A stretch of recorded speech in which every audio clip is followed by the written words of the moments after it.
This is Python's Paradise. This is your host, Greg Gilbert, joined with Skittles. Skittles, I heard you purring down there.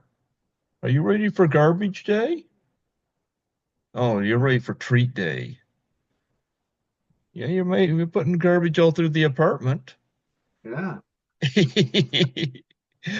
Folks, this is Greg Gilbert, host of Python's Paradise, and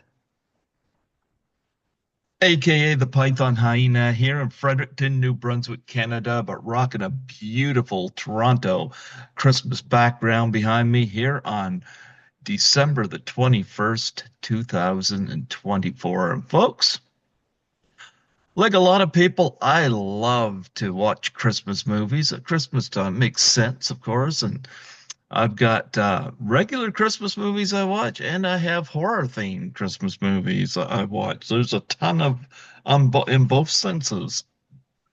And I have a guest on the show that I've wanted to have on here for a long time, and I finally got to meet him at Chiller in New Jersey, my first trip to the States. Yes, he coined the term garbage day. And we love him for it, folks. Folks, we have Ricky himself of Silent Night, Deadly Night 2. How do you do, Eric Freeman? Thank you. Thank you very much for having me. It's been a while. We finally got this, Mm-hmm. and I can appreciate your hard work on this. I know I met you there. I met a lot of people at the chiller, and I remember now that that you asked, and we just said yeah, and so here we are. So cool, cool. I saw a creature walking down beside you now. Is that a dog or a cat? It's a cat. It's swirls. Mike, here, here we go. She's usually the same kind of Look at that. yeah, she's a cutie. Yeah. What are you scared of? Oh, she's lovely. I love kitties. Yeah, I love my kitty. Yep. She's cool. Soul Yeah. swirl. She likes bouncing around the tops of rooftops, and she's a real climber. She's like I think she was raised by a family of squirrels or something. She's just never on the ground. There And you go. real, There I you mean, she go. likes hummingbirds this one, and I just no, no, no, no. I like hummingbirds, but it's fast. It's something else. She's a little, they're little lions, right? They're little tigers. And, they're very Well, cool. I often said that Skittles here is related to the King of Beast. And I saw that when I was in Toronto last year. Um, Lisa Langlois, the Canadian actress who I went to Chiller with, I always connect with her when I go to Toronto, and we went to the Toronto Zoo, and we were coming by the lion pen, and all the lions were asleep. And I was like, yeah, that Skittles is related to the lion. I can tell because Skittles lays down in the exact same position. Yeah, it's cool. No, they're independent, very bright, and people, if you don't understand cats, you don't. But I've had them since I was real young, so Yeah, I love all animals. So they're just cool, real smart. there Doesn't you matter go. if it's an ant or if it's elephant. They're a lot brighter than people know. And if you just got to Oh look, yeah. and you realize I don't have these senses.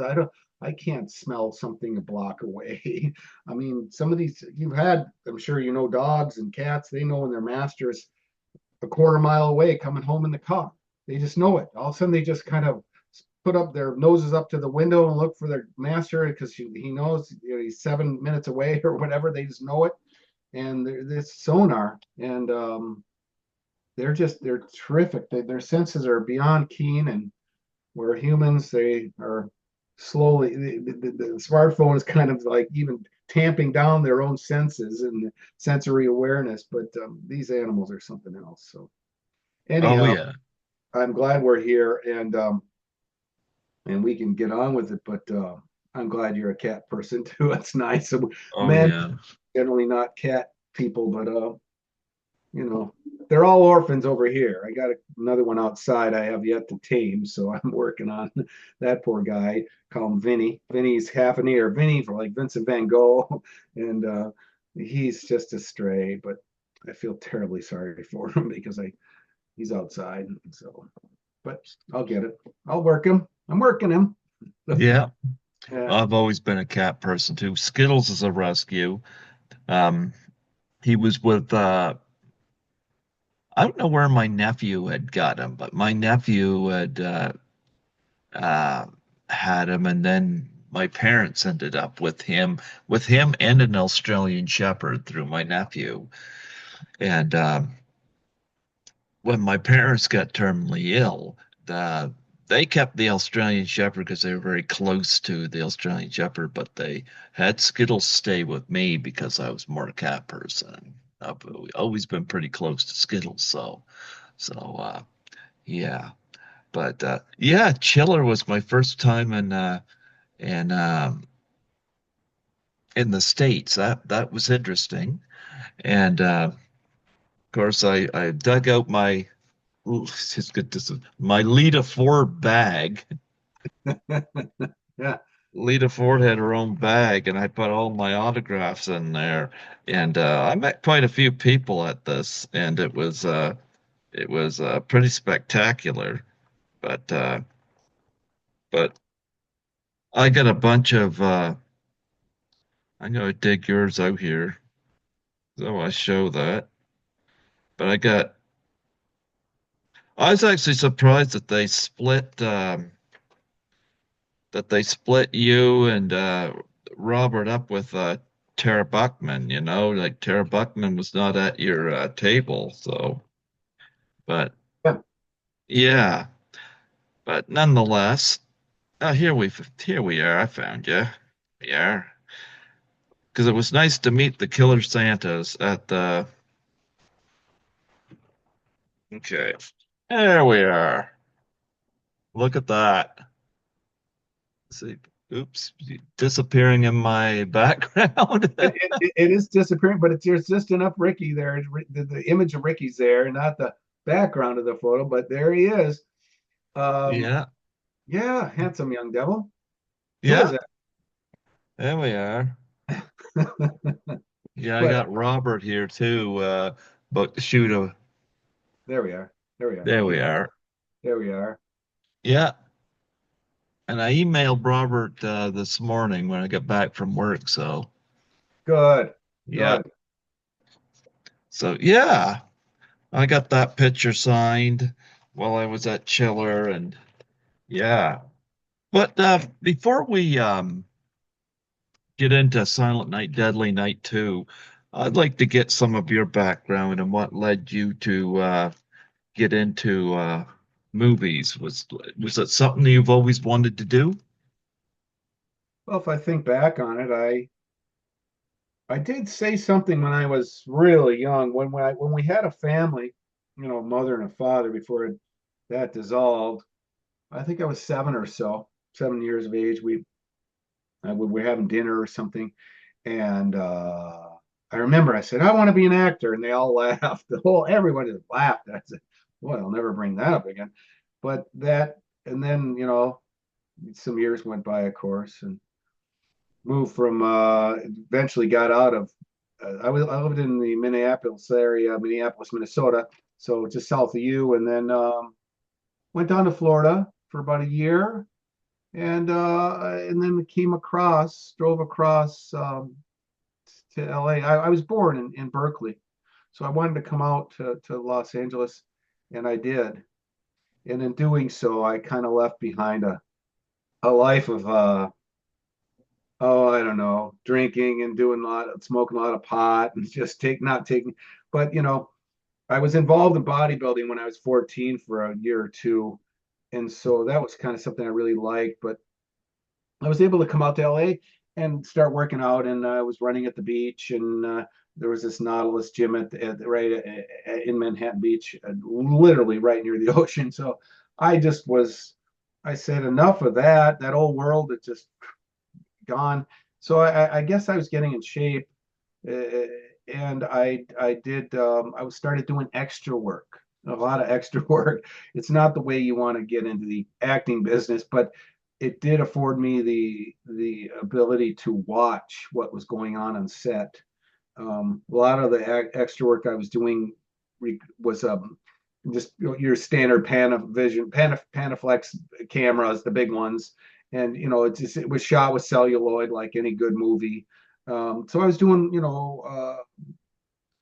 Moonlighting and Cagney and Lacey's and Wise Guy with Ken Wall and a lot of those, and then a lot of movies of the week and a lot of this Twilight Zones and just anything that was out there and the standard rate for this is killer. The standard rate for an extra was $35 a day, and then and then there was this really good extra work that was about could be $100 a day, like Dallas or Dynasty or some shows like that.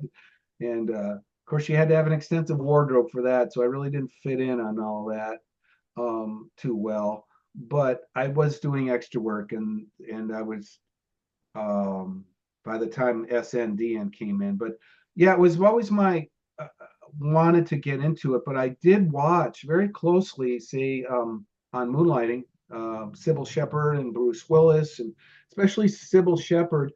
Of the two, I liked watching her. She was very technically accurate. It was really, as an extra, you can either sit in a room, let's call the green room, or it's just a room where they're just kind of housed and they're watching television, waiting to be pulled out, plucked out to be thrown into a background, or you know, where a busy office or a street or something where you need the background. So, but I would always stand out and watch just on the set, and but I just noticed she was highly accurate and technical. Whatever she was doing, if they broke for lunch, she would be an hour later, but right back at it with the pencil in her hand at the right place and knowing exactly what to say. And I remember I was on that show a few times as an extra, and then she kept seeing me in the corner.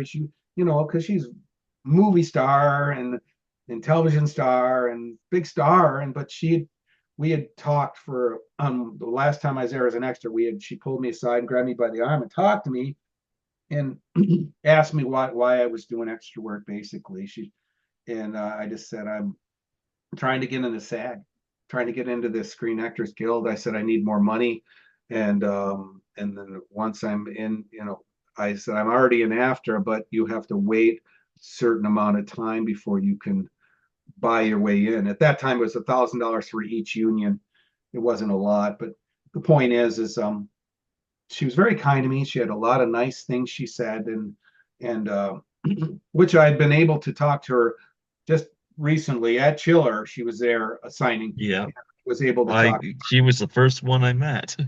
That's great. Yeah, and I remind her that how kind she was to me and how I ended up doing the things I wanted to do, not as much as I'd like to do, but um she was just really cool. And so that's where and then I ended up a year later on her show with dialogue, which was cool. I was a FTD florist and with flowers for Maddie Hayes, and yeah, and just a real nice lady, pretty, talented, great Hmm. smile.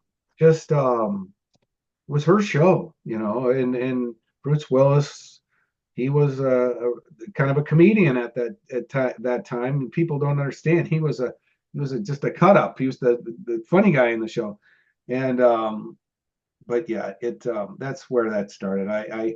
I got into SAG, and but I think that was just after SNDN, and yes, because David Dakota wanted me to do some stuff in some of his non-union movies, and I said, Dave, we got to change my name. These guys are real hard asses about doing non-union work. If you're in the union, I don't want to screw it up because I didn't, it was too hard to get in. I mean, back then it was it was a catch 22. You could not. I mean, the ironic part of it, you couldn't get into that union unless you bought your way in and bided your time, or else you got Taft-Hartley, which means you'd be an extra on the set, and they pull you off to and give you a role, or give you some lines, or give you some dialogue, or something special to do, where you would be get in the SAG that way, as long as you paid the dues off. But um, that I was funny. I was waiting and biding my time to get into SAG, and I was on the set of a movie called Nothing in Common with Tom Hanks and Jackie Gleason, and I was just standing there, and Gary Marshall walked up to me, and he was co-directing this movie, and he said, "Could you be an orderly?" And I said, "Sure, sure." And he goes, "Well, you're going to be pushing someone around all day. It's physical." And I said, "I'm fine, fine." And I ended up pushing Jackie Gleason around all day in a wheelchair. And in a set, they made a hallway where he doesn't want to go to his hospital room. He's because he's got diabetes, and he may have to be amputate a limb or all this, so he's kind of scared. But I'm pushing him, and Jackie Gleason was yeah, he was quite the ass at that time, but he was literally wheelchair bound anyhow, and physically. He had a man named Mel that was constantly lighting him cigarettes. Mel would be his guy to wheel him around and light his cigarettes, and he'd always go Mel, and Mel would just have a cigarette ready. And but so I pushed him around, and I was just doing extra work. You find this funny, Greg. Uh, and then it didn't look right. I'm pushing him, and he's holding onto the railing. He doesn't want to go. It's in the hallway. He doesn't want to go into his room, and I'm kind of pulling his hands off the railing, like breaking him loose. And Gary Marshall walks up to me. He goes, I really think you should say something. And I said, yeah, it's not right. Normally anybody would be saying something at this point. And he says, just say, you know, let go, sir, or something, So I ended up saying, let go, sir, here let go, and whatever. And so I got into SAG. It's so ironic. I was waiting to get in, and then I get in, but like being Taft-Hartley, it was so. Um, and then I ended up giving him a line. I gave Gary Marshall a line. I don't know what was. I just want to back and tell you the story. It's funny because I'm pushing him around all day, and finally we're out of that scene, and I'm just standing around the set watching, and Tom Hanks comes in. Tom Hanks comes in right when this pretty nurse is leaving. Jackie Gleason and leaving the room, and Tom Hanks coming in. She's coming out, and he kind of raises an eyebrow, and he looks at her, and he says, and he kind of gives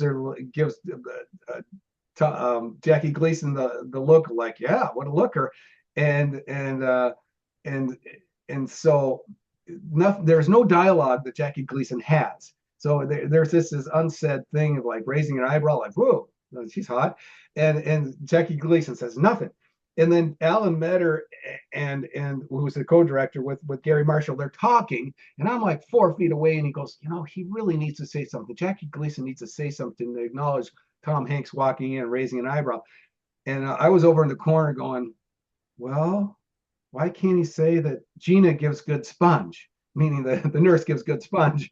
And so Tom Hanks comes in, raises his eyebrow, and Jackie Gleason says, yeah, she gives good sponge. And and thus it was born. So I got my SAG card. I threw a line in for the movie, and off I went into the union with 35,000 others with my age and my 18 to 24s. So that's how that came to be. But in the realm of Silent Night, Deadly Night, I did find a drama log paper, a newspaper, usually 20 pages or 25 pages. It's a little thin little newspaper that has all these things in it for actors, headshots, and where to go, what auditions might be for non-union. And if you scroll through it, I found it wasn't titled Silent Night, Deadly Night, but it was uh, untitled horror film casting in Burbank is what it said. And so with the drama log and with my vast experience in extra work, and my little orderly thing and my this thing and my that thing, and it added to nothing, I went up there. And And I was reading for the cop. I was reading for the cop that tells Caldwell not to blow his head off. And no, don't do it. So here I wait 2 hours to say no, don't do it. And so I did it.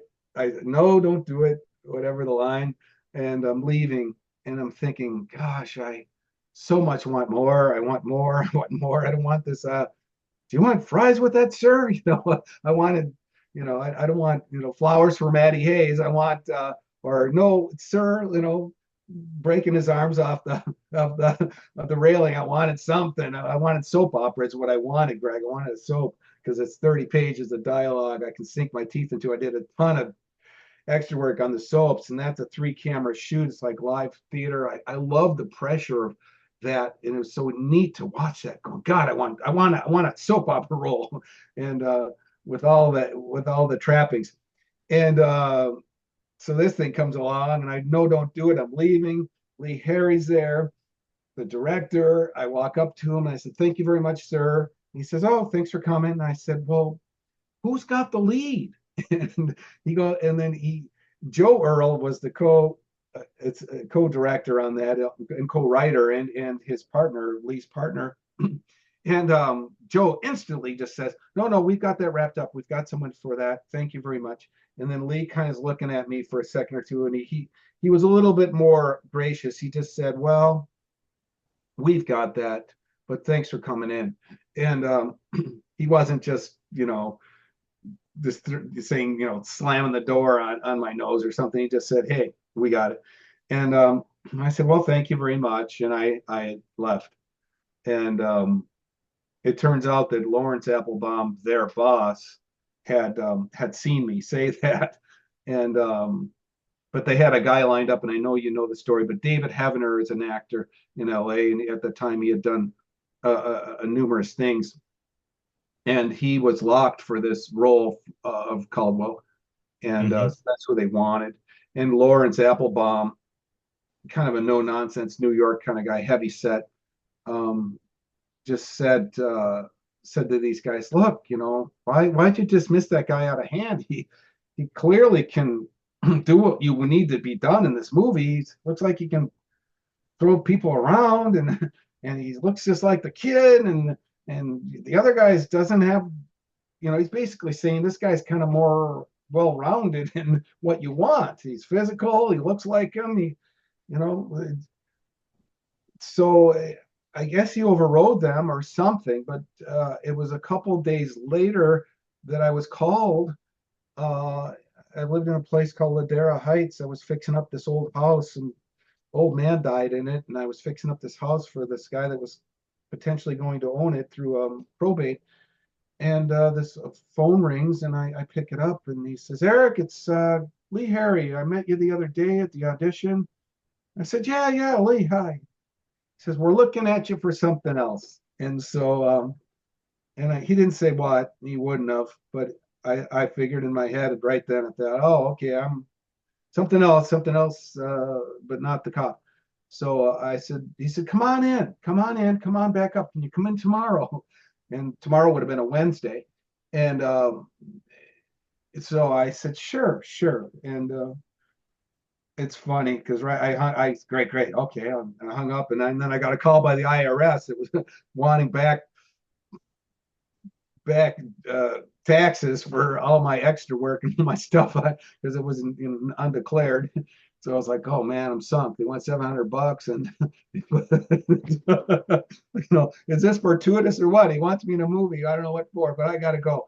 So yeah, I went, and I read. They just threw me in the deep end, Greg. They just gave me they gave me the dialogue for Bloom, the beginning stuff, and I was reading it. And it was on paper. It's very dark, and it's Caldwell and Bloom, and so I read it kind of.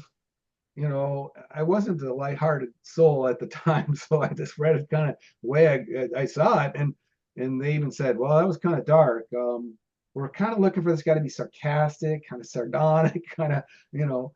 And so just keep that in mind. He's seen every psychiatrist. They all try to shrink his head.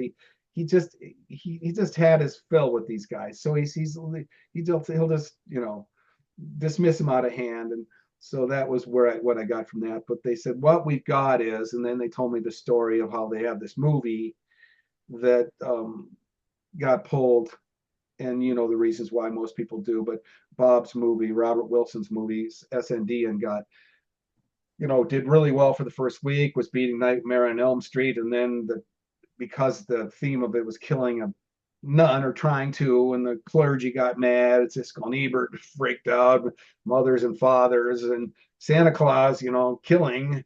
Um, so they had a movie they needed to lighten up, and you know that through your interview with Lee. But the bottom line is they needed to make this tolerable for audiences just a few years later. It's 1986, and the idea was there to excise the real bad parts of Bob's movie and install 40 minutes or 42 minutes of uh, another character, the brother. And so thus it was born. And I've talked a lot, but that's specifically what happened, how I got there.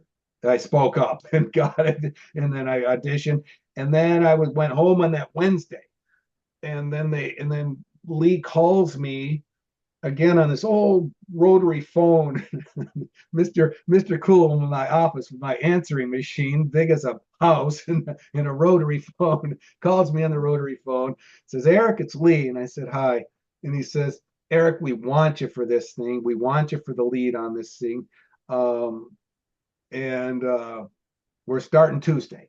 So, and if you'd like to come up and get what dialogue we have on this, it wasn't really a script, rather than out of context pages to fit between the original movie. And so I came up and got that, I think late, either on, I think on Friday, I went up and got the pages. Yes. And to shoot Tuesday, they're shooting Monday, naturally, starting the whole thing Monday. But the younger Ricky, they're doing with the Jeep and the rolling over that great scene. And so they had that lined up for Monday, and then they had me on Tuesdays for 5 days for $1,500, Tuesday through Saturday. And that's the nuts and bolts of how it came to be. And and that maybe it's interesting. I think it is, in the sense of how it was so rushed. There wasn't really any time to. Some people ask me, "Well, do you make the decision on this? Why was it so crazy? Why were you so animated?" Well, I said, "Look, man, my job was to take home the dialogue, get it down, and so I don't make a fool out of myself." So that was my thing. Was there was nothing else I need to know other than the dialogue. The rest, we'll work it out. And so I came into those first 2 days were Bloom. It was psychiatrist business up in literally up at the VA in a Veterans Administration, like sanitarium looking room. And so we were up there for 2 days, and Jim Newman and myself and skeleton crew just getting close ups, getting medium shots, getting coverage, and um, but not spending too much time. We would do one. We would get the shot, and then if we needed a close up, we would just get the shot, and or just you know get Jim's close up and shot. So whatever. It's 3-4 setups, but we would just do one of each, and so it would be knocking it out, knocking it out, knocking it out. And it's a good thing I got the dialogue down, because there was no nonsense. There wasn't any, oh, here's what we'd like to see, Eric, or this is what we're thinking about, and this is the way Caldwell is, or this. There was none of this director actor talk about how it should be done. There was none of it. It was set up, go, whatever job you got, do your job. And that seemed to be the modus operandi of David Dakota as well. In later years, when I worked for him, there was no directing. It was like, this is your job. Get the dialogue down. Just show up in front of camera. Let's do it. And so I was green. I was green. I was very enthusiastic. I guess perhaps irrational exuberance. Who knows? But I had a ton of freaking energy, and and it showed. And I didn't. I would have liked to have kind of toned that down a bit and used it for the right part of the movie. But uh, um, I didn't think I did such an awful job that I hid out. And where is he? I mean, he's in a cave. He never wants to show his face again. I just the backstory on that for one sentence would be I was doing a job in Mexico for Bob Ginty, a director and an actor, and I got sick. I was the opposite of Tim Thomerson in a couple nice scenes, and but I got sicker than a dog. It was beyond parasites or dysentery. It was something, but it went into my kidneys. I barely got back to LA. I was on dialysis. It was bad. It didn't. My doctors didn't think I really was going to be around, and they were telling me to make some arrangements, but I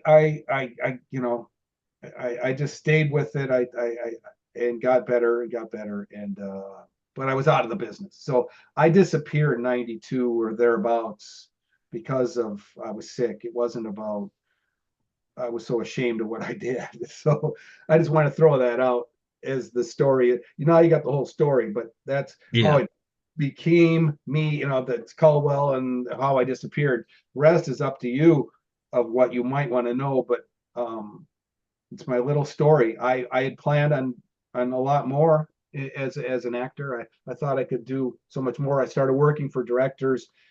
I did 67 things and then disappeared, but I thought I could have some staying power. And although that was a kind of an anomaly, that movie, and how poorly I felt I did, I knew I had some talent underneath there that I seemed to have worked and got better. And it was worth me seeing myself on the big screen with my head 40 feet wide to realize, okay, Eric, you got everything. You just need to do less of it. And so that was my take on that, is seeing the movie myself like, man, you're fun to watch. I was saying to myself, this guy's fun. But I needed to change my ways for regular work. And this was just some Psycho. I didn't do Psycho well or something. I don't know, but perhaps it was a rush job. Perhaps it was no director. Perhaps it was being green. Add it all together. But I I have the feeling if I didn't have that type of energy for that movie, that thing would have been a dog. I don't think we'd be even talking today. If I had the energy of a Bill Moseley in part two, like he did in part three, that thing would have been as a dead duck. So it was just, I think if you could just say that unabashed, complete, balls to the wall, unleashed acting style. So that's how I kind of, he says he was just unleashed, this kid. So I look back at it like, who is this guy? But it worked. And however it is or was or bad or good or people hate me, man, you can't take your eyes off that guy. you, No. you, you can't. So thanks for letting me speak on that. And I know, Hmm. but you're very kind to let me. That's just how it came to be, and that's how I disappeared. And the movie itself, I remember pretty much all of it as well, and what how it transpired. I know that Joe Earl was very upset that I had this job. They had this Heavener guy locked, as I mentioned, but it he was constantly reminding me during the shooting. We, especially in the big day, we had a big day. Oh, I think the third or fourth day. I can't be pinned down on the day, but that's when we were walking on down the sidewalk with Liz, and I'm talking about taking her somewhere on my motorcycle, right into Chip and the battery cables, right into strangling Liz, right into shooting the cop, right into the stunt for the car, and then garbage day because we were losing the light. We got garbage day barely with enough light. Got the garbage can guy out there bringing out the trash. And so all of this was one huge day, including that stunt where Spiros just missed the car or the car just missed him. And so it was a huge day. And I hadn't planned on doing garbage day quite to that large degree. I kind of thought I'd subtly lay it out there, but after everything I had done, bing, bang, boom, murder, murder, murder, murder, car stunt, I said, this guy's nuts. So just let it fly. And one take, I don't remember doing two. I don't remember. I don't remember doing anything other than doing it because then it was like, Eric, go way down on that road, way down out of sight over that little hill and walk back toward the camera and just, be Caldwell. And so I did. I walked up this little hill. I got seen. You see my head, and you see me walking toward it, and I'm just laughing and being goofy, and that was the end of that day with the daylight. Then we went to another house, and I smashed open the door of Mother Superior's, the 666. That whole entryway stuff was the completion of that day. So massive day. And but Joe Earl was there as the assistant director. Kind of, Eric, this is where he's crazy. This is where So he was kind of pushing Caldwell a little bit, but he was reminding me in the first few days of he goes, well, the guy that we had for this was kind of crazy here, and this is why we liked him. And it's with like Captain Queeg, with the steel balls in his hand, kind of we rolling him around, telling me what he wants. And I was like, well, who's the fuck is doing this job, me or you? And but he just kept reminding me of this guy. And I remember that day came along, the big day I just mentioned. I was driving my Mustang up to Sierra Madre, beautiful part. It's like North Pasadena, just a beautiful little city, which built up like you wouldn't believe now. I mean, it's high end now, but back then it was a quiet, sleepy little town. But I was driving up there at 4 speed and a 289 I built, and I'm blasting through the gears, going, if this fucker reminds me of this guy again, I'm gonna lose it. I'm gonna walk. I was irate, and I was very strong-willed person. I wasn't about to take any more shit. And it wasn't about like fisticuffs or getting physical. It was just like, fuck you, I'll walk and leave you all hanging, is what I thought. And only because I just don't like being reminded. Look, you give me the job, right? Don't remind me of the other guy. But that's what was going on. I mean, I don't want to be married and have my wife remind me that she could have married the rich guy on the Yeah. hill. I mean, why not just, cut my dick off, feed it to the dog? I mean, jeez. So I didn't want to put up with that anymore. And I was really pissed pulling up with my car. And it was like, and you know what? And I took the lumps again because you reminded me of that fucker again, David Heavener, and that day, that big day. And I was like, shit. And it's like, all right, Eric, be professional. But uh, so that was kind of the background of it. I didn't talk at all to Lee. That big day, I tried talking to Lee when we were setting up for that sidewalk scene with Liz and me walking, and I got no gripes about it. I'm glad I did it, and look where we are today. You're talking to me, and I appreciate it. But we're walking on. Before we walked on that sidewalk, I walked up to Lee, and he was way back on this house. He was shooting across the lawn on the sidewalk, and he's way back there setting up. And I walked up and I said, Lee, you got time to talk? And I kind of wanted to work out the day with him. Like, what are we doing? You know, how am I doing? Did you see any, there was no playback. There was no video playback. He wasn't seeing dailies at the night or rushes as they call them. He wasn't looking at, developed film at night and seeing how it's going. He was a seat of your pants too. And so I just wanted to talk to him, but he just kindly said, Eric, I don't have time. Sorry. And he went back and he was setting it up. He was working with Harvey Jenkins, the DP, and Larry Applebaum's got his arms folded across his chest. Just, literally, if anyone was tapping his watch, it was Larry Applebaum. Like, let's get the shot. We're burning money. We're burning daylight. We're burning something. So that was the pressure of that movie. And so I was left to my own devices. I overacted it. I chewed the scenery. I did, but thank God I had like a bolt of lightning up my ass because the energy kind of made it what it was. And no matter what, that movie would have died an evil death back then because it was it was tagged along the original movie. Like what it was either being called like, what is this crap? You're ruining this masterpiece of an original movie with this, and people didn't really understand it, and it didn't really get any.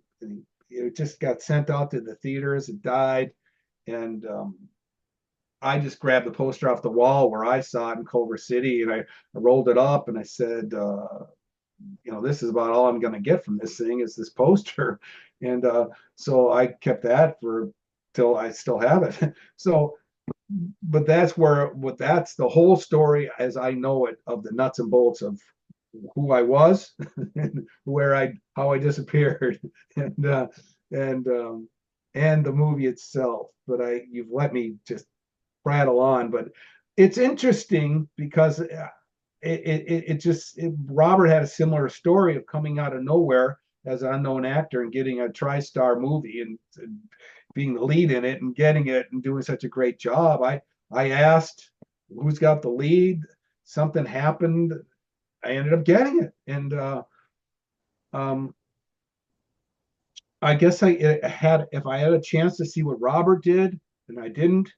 I never got to see the movie. It was unavailable. I probably would have tailored I would have, not probably, I would have looked at what he did and said, oh, let's keep this in the same vein, the same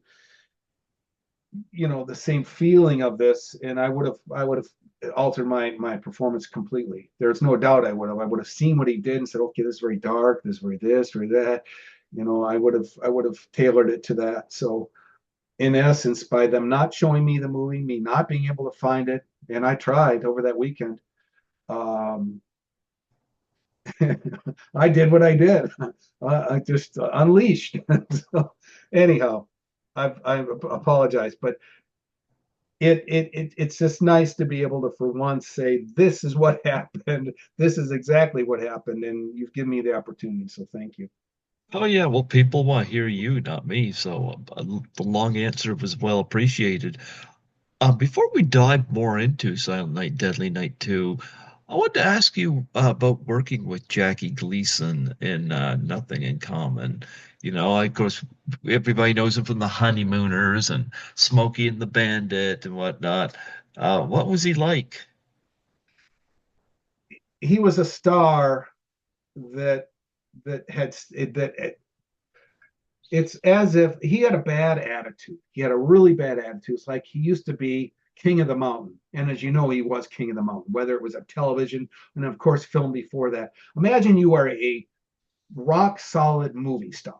Then you're a Uh-huh. rock solid television star, to the moon, Alice, and all this. And then you're still, but then, the, the, it fades a bit. But here he is in his own movie, a good movie. It was a good movie for him. It showed like an aging man and the troubles he gets, that comes with an aging, and it was kind of a metaphor for his life. But he was an ass. He was really hard to work with. He was good with the director Gary Marshall. He's good with Tom Hanks.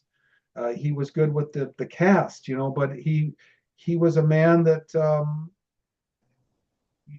we used to be a movie star, and I could see where that he just he didn't have that graciousness that you would find with an actor early in their career. So kind of cold, kind of distant, kind of, and I could see he was in pain. He was a man that could barely walk, and the wheelchair was his home. So walking for him in that movie, I know was difficult. So and I know that this through people I've observed through the years, and my mother and others, that when they're in pain, they're naturally in a depressed, kind of pissed off state.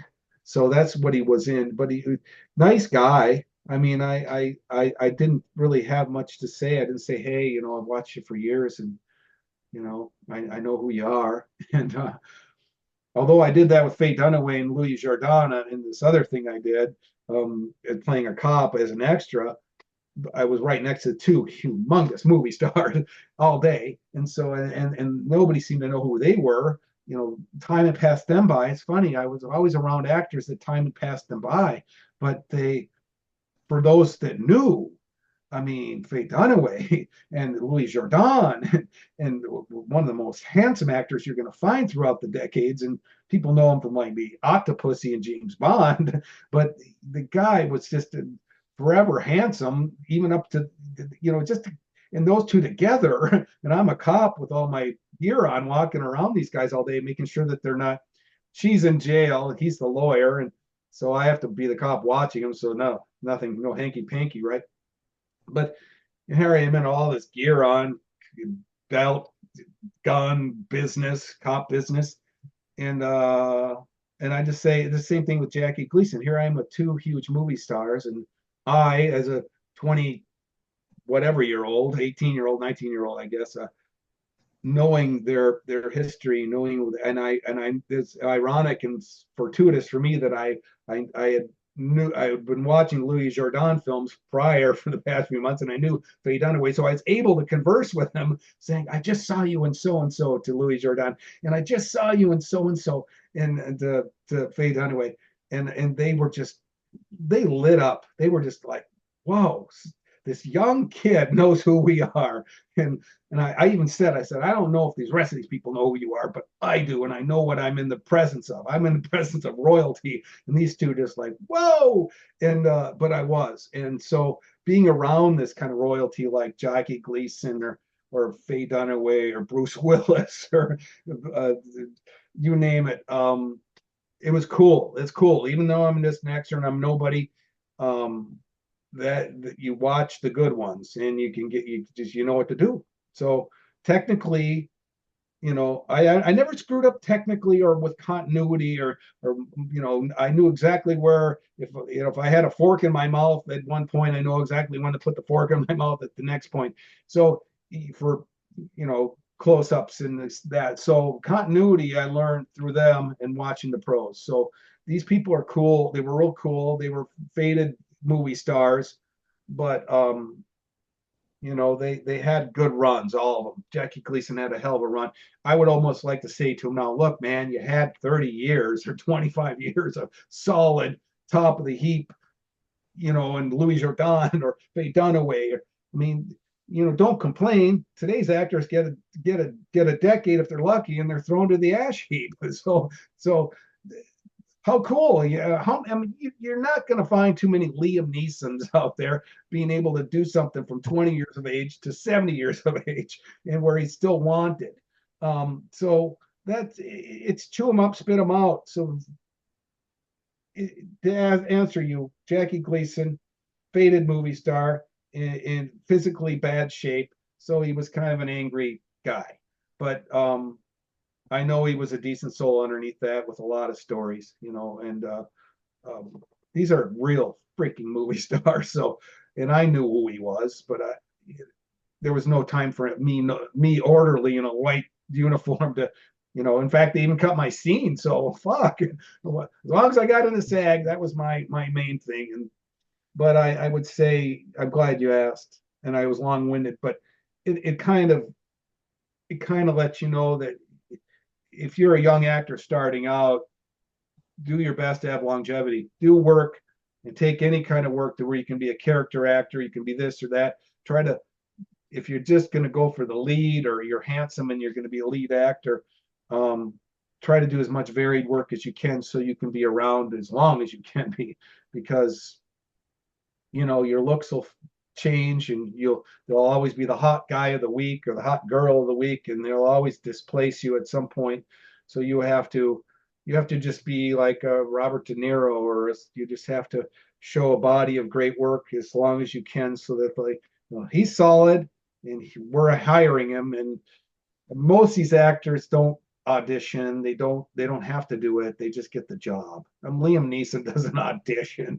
None of these De Niro doesn't audition. None of these people audition. They just get the job. And I know what it's like to audition and go back in on to the money people and audition again and hang my ass out there many times and try to get the work. So as a young actor, it's not what you think. You live on cobwebs. You don't have any money, and you're lucky to get the job, and you're fighting a lot of other competition to get there. So for Bob to get his job as he did, beating out everybody, every actor of that age group to get that job shows how good he was. For me to get that job shows that I had something that they wanted, you know. So um, that would be my little piece of advice for anyone that's looking at this. Like, wow, just be ready. It isn't luck, man. You better be fucking ready. There is no being found at the drugstore like Lana Turner or something. You just be ready, and if the opportunity arises, take advantage of it. That's all it is. It's not gonna. You gotta decide. Am I getting married? Am I gonna marry my girlfriend? Am I gonna have kids? Am I gonna settle down? Am I gonna have a 9 to 5? Or am I gonna be an actor? In that sense, you better be a lone wolf, dedicated 100%. Don't let anybody pull you off this. You know, you'll have a better life being married and having the wife and the kids and someone that loves you and a home and all this. Sure, but if you want to be an actor, man, dig in, and be relentless and don't let anyone stop you. So, and here I am. I got sidetracked and got laid out, but I know what it takes. When everyone else was just falling off the wayside, saying, "I can't do this anymore. I need money. I can't live like this." I'm living on cobwebs, man. I'm making it. So it does take that balls out. Who's got the lead? And but you asked about Jackie Gleason, but I've been around a lot of these. I have story after story after story of this kind of thing. Tyne Daly and what's her name from Cagney and Lacey and Sharon Glass and you name it, Ken Wall and Ken Wall was an asshole and just an ass. I mean, he had a chance to keep working, handsome, everything going for him, but he was just an asshole. And so this matters. So you want to be a nice guy. People want to work with you. They don't want to have an asshole to work with. So, um, you know, uh, it's funny. You're on the set. You see a lot. You listen a lot. You learn a lot, and you find out who the good ones are, and you just watch them. So anyhow, it's Caldwell time, but it's it's it's you're very lucky and fortunate, and I was very lucky and fortunate this movie to come back and be and delight audiences today from young to old. So I Any am. any memories of Tom Hanks from that movie? Talk about you had Jackie Gleason and you had Tom Hanks, who had done stuff like Splash and Booze Buddies, but he was relatively coming into his own as well. And then you had Jackie Gleason in his last role. So, Yeah, no, and you could see that Tom Hanks was new to the movie business in the way, and even though he had that background, he was still new. It's like he's cementing his stardom at that point. There's another movie he's with Jackie Gleason, and he was very good. He was very good, very smooth. He knew what he was doing. Very intelligent guy. He's an intelligent guy, and that's what it takes: intelligence and be well read. And what's that old Spencer Tracy line, the famous one, like know your marks, know your lines, be on time. That's all Spencer Tracy. That's when they ever ask what does it take to be an actor? Know your marks, know your lines, be on time. And he's right. Know your lines, know them backwards and forwards, get them out of the way. You know that. You don't, that's in your brain, you got that. So you have to have a good memory. Know your marks, know your lines, know where you're supposed to be standing, know where you're supposed to be standing, and maybe you're supposed to take 3 steps over here or wherever. Stay within frame so you're locked in for it being tight and in focus, and be on time. Show up, do the job. Don't be a pain in the ass. It's not a lot to ask. They think there's some sort of magical equation where oh, he's got all this magic about him. He's a movie star. No, he knows his marks, he knows his lines, he's on time. And you bring in a personality to it. And you'd say De Niro's got the same personality then as he does today. He brings a personality to it, but it's him. So it's not rocket science. You just do it. And if you have some sort of personality, or you're a funny cut up or a funny guy like Bruce Willis is naturally funny guy. You can bring these things, these elements into to a role and bring it alive. So, um, but yeah, Tom Hanks was cool, young, cool, making it. I knew of him, and and you go down the line of all the Ralph Bellamy working with him in Twilight Zone as an extra. I mean, Ralph Bellamy. I mean, my buddy Rocky. We're both monsters. We're both monsters with all these other monsters, and we're coming in to devour Ralph Bellamy at the end of this stupid little show. And my buddy Rocky's been eating raisins all day and sweet potatoes. Goes, hey bro, I'm gonna fart when we're in the clinch. I said, fart. I said, this is Ralph Bellamy. This is Ralph Bellamy. I said, he founded SAG. He found, because I knew the history of all these guys. I said, no, don't you dare. Don't you dare. Well, he dared. So we're in the clinch and Rocky does what he does and the whole place gets fumigated and it's horrible. And we get almost tossed out. But, I've been around these kinds of people, luckily enough, and you just watch the pros and trading places for Ralph Bellamy. For those that don't know, he was the older brother of the two brothers, Don Amici and Ralph Bellamy of the firm, from trading places with Eddie Murphy. And he was in Rosemary's Baby as well as Dr. Saperstein. Yeah, Thank you. Yes. variety So, of thing. He's also in His Girl Friday as well. oh my God, Ralph Bellamy was always playing like second banana to the lead in all those Uh-huh.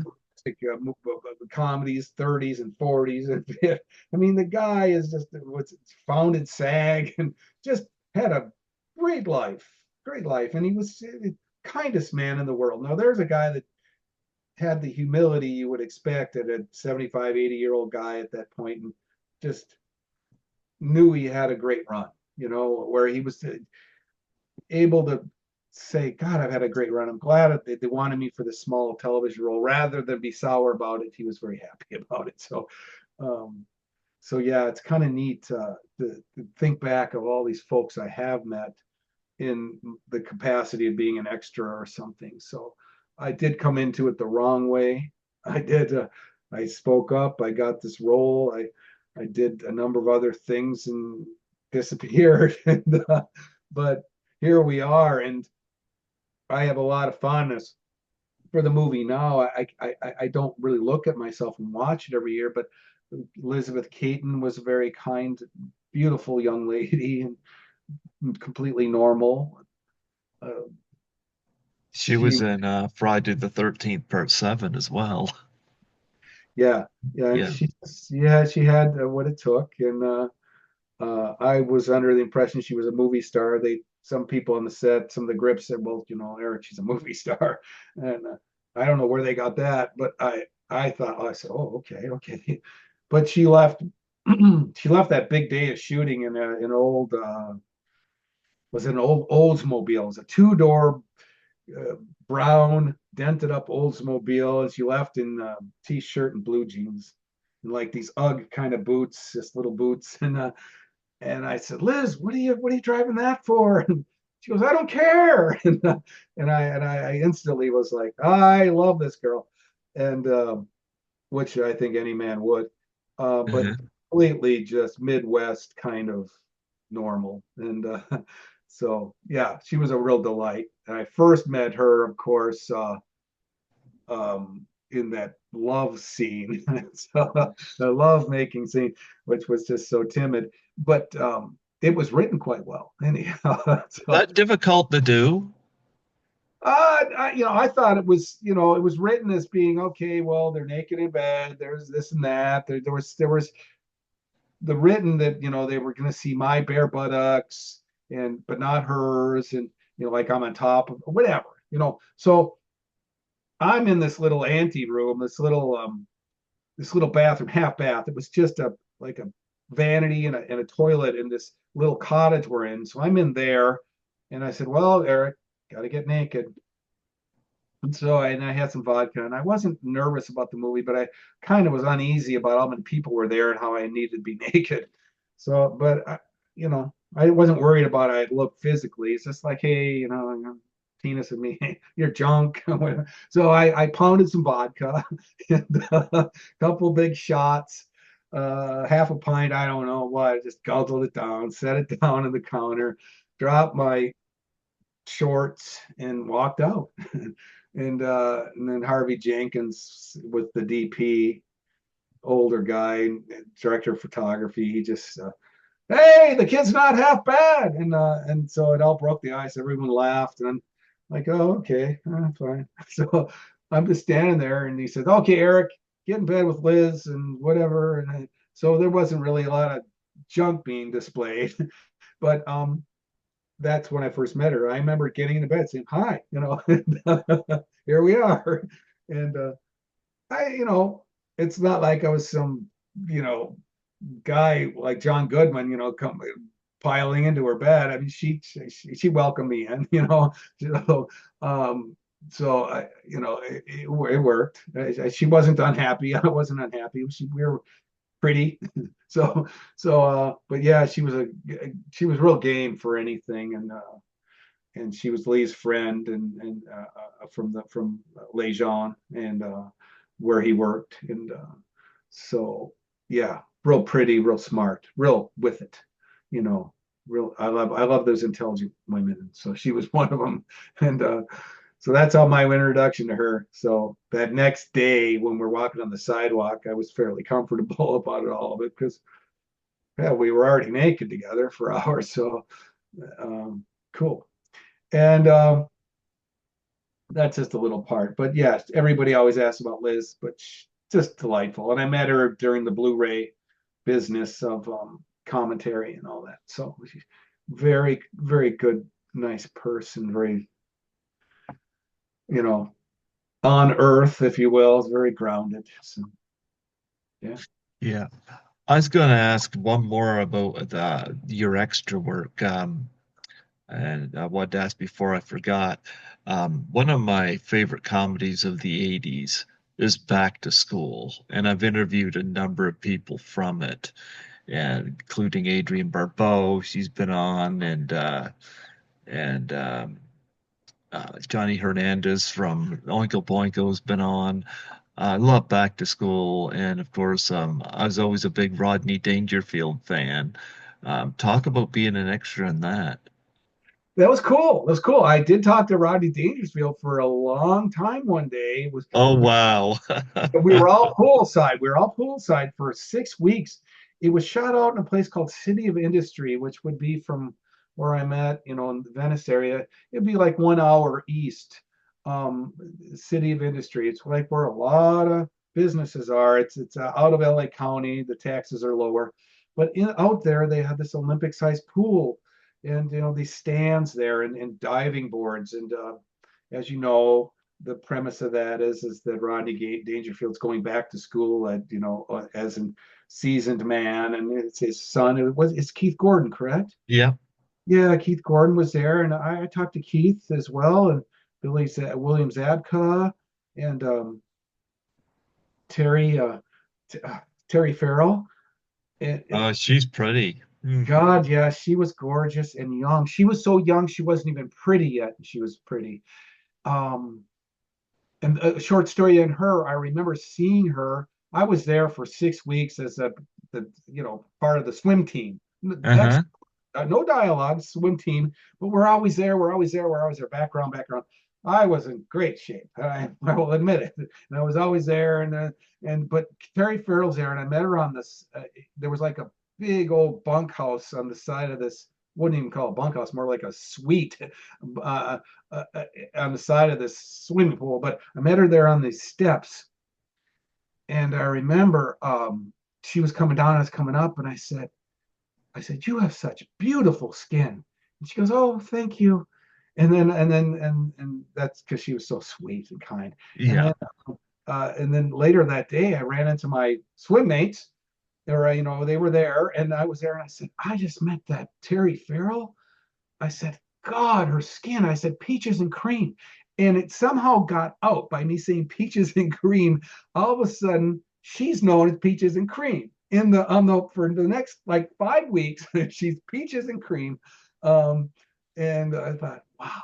because she was. And how something just dragged, because every one of my guys were seeing it.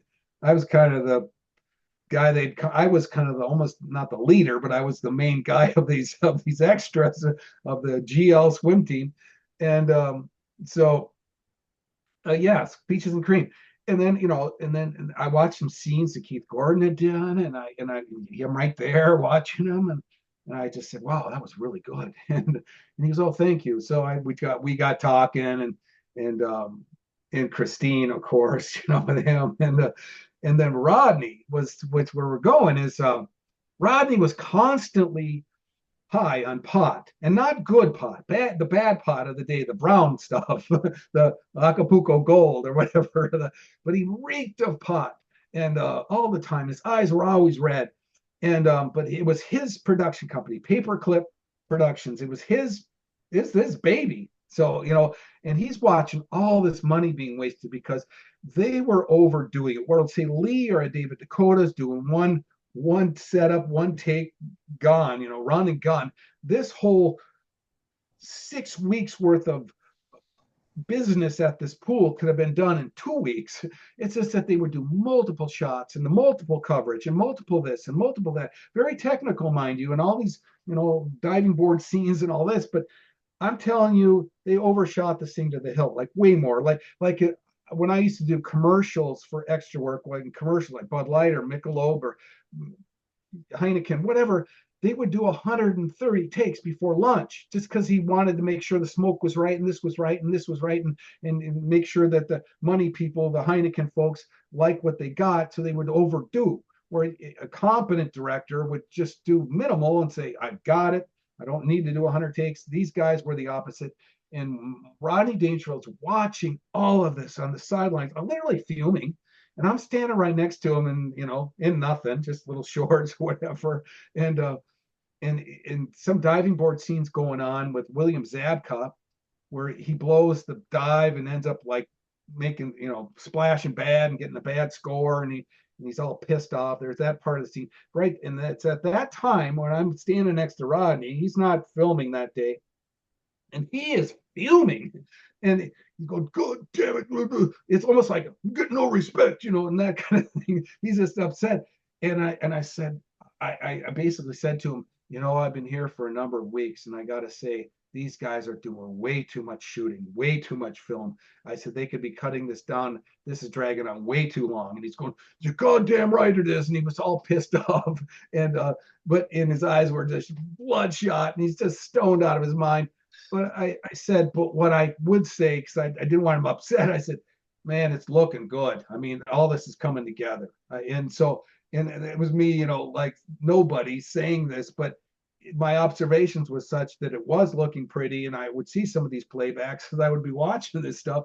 It's all looking very good, and I'm glad they got the coverage, but they were wasting a lot of his money. I'm sure that perhaps a couple $100,000 more was being blown where it didn't have to be, at least.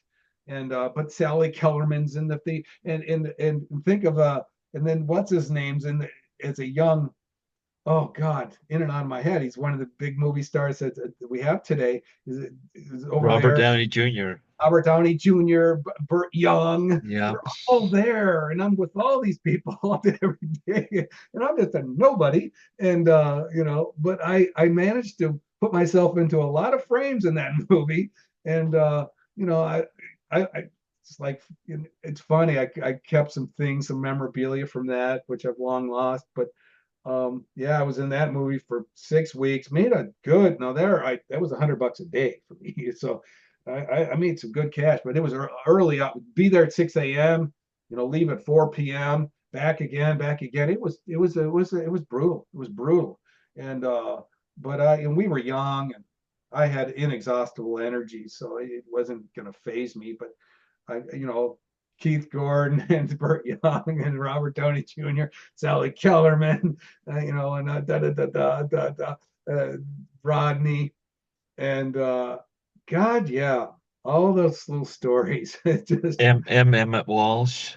yeah, yeah. It's like on Yeah. White Guy that Jonathan Frakes. Jonathan went on to doing with oh, the second banana on that. Why can't I think of him? He's so much part of Bryan Cranston's TV show, Breaking Bad. Yeah.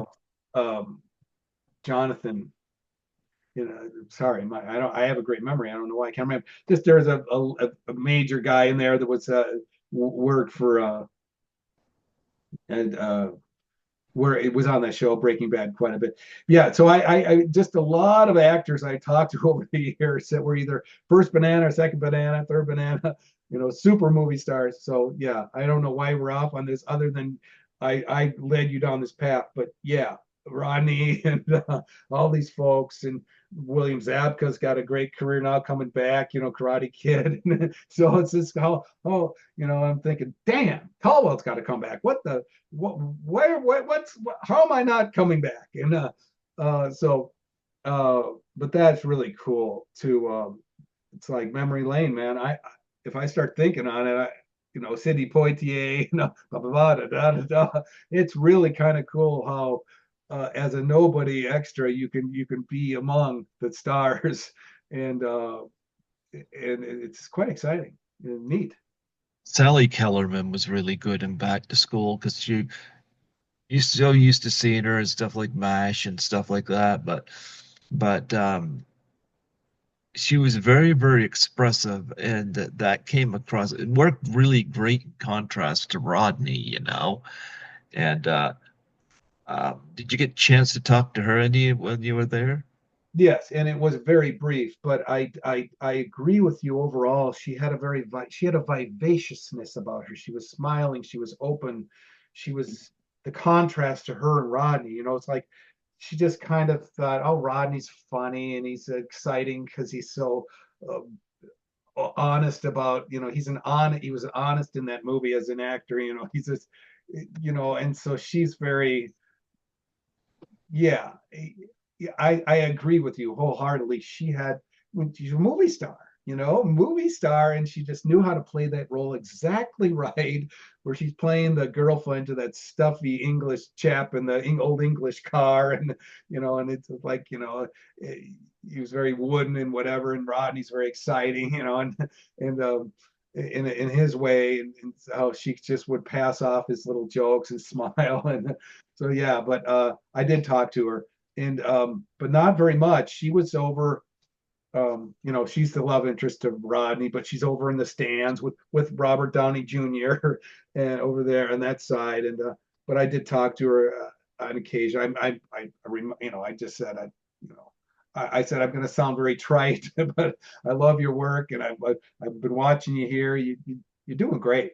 And she just would smile and say thank you. But um, it's just so funny because I wasn't trying to like ingratiate myself. Like it's just you see these people, and some of them are, Robert Downey Jr. had a good role in that. He did a great job in himself, but he wasn't Robert Downey Jr. yet either. I mean, he wasn't No. anything like a movie star at that point, but he just was a funny character. And so it's funny how these things blossom. These people just become stars out of this, and or solidify their stardom from that. And that's a Yeah, great, yeah. I was gonna say it's interesting, Paxton Whitehead in that movie. One of the things I liked about him in it is that to Rodney Dangerfield's character, Thornton Mellon, it's like Paxton Whitehead's supposed to be the antagonist, but in reality, he was actually an honorable teacher because he wasn't really a villain, And I like the fact because when you stop and you look at him in the movie, it's like he'd be the kind of professor you want, you know.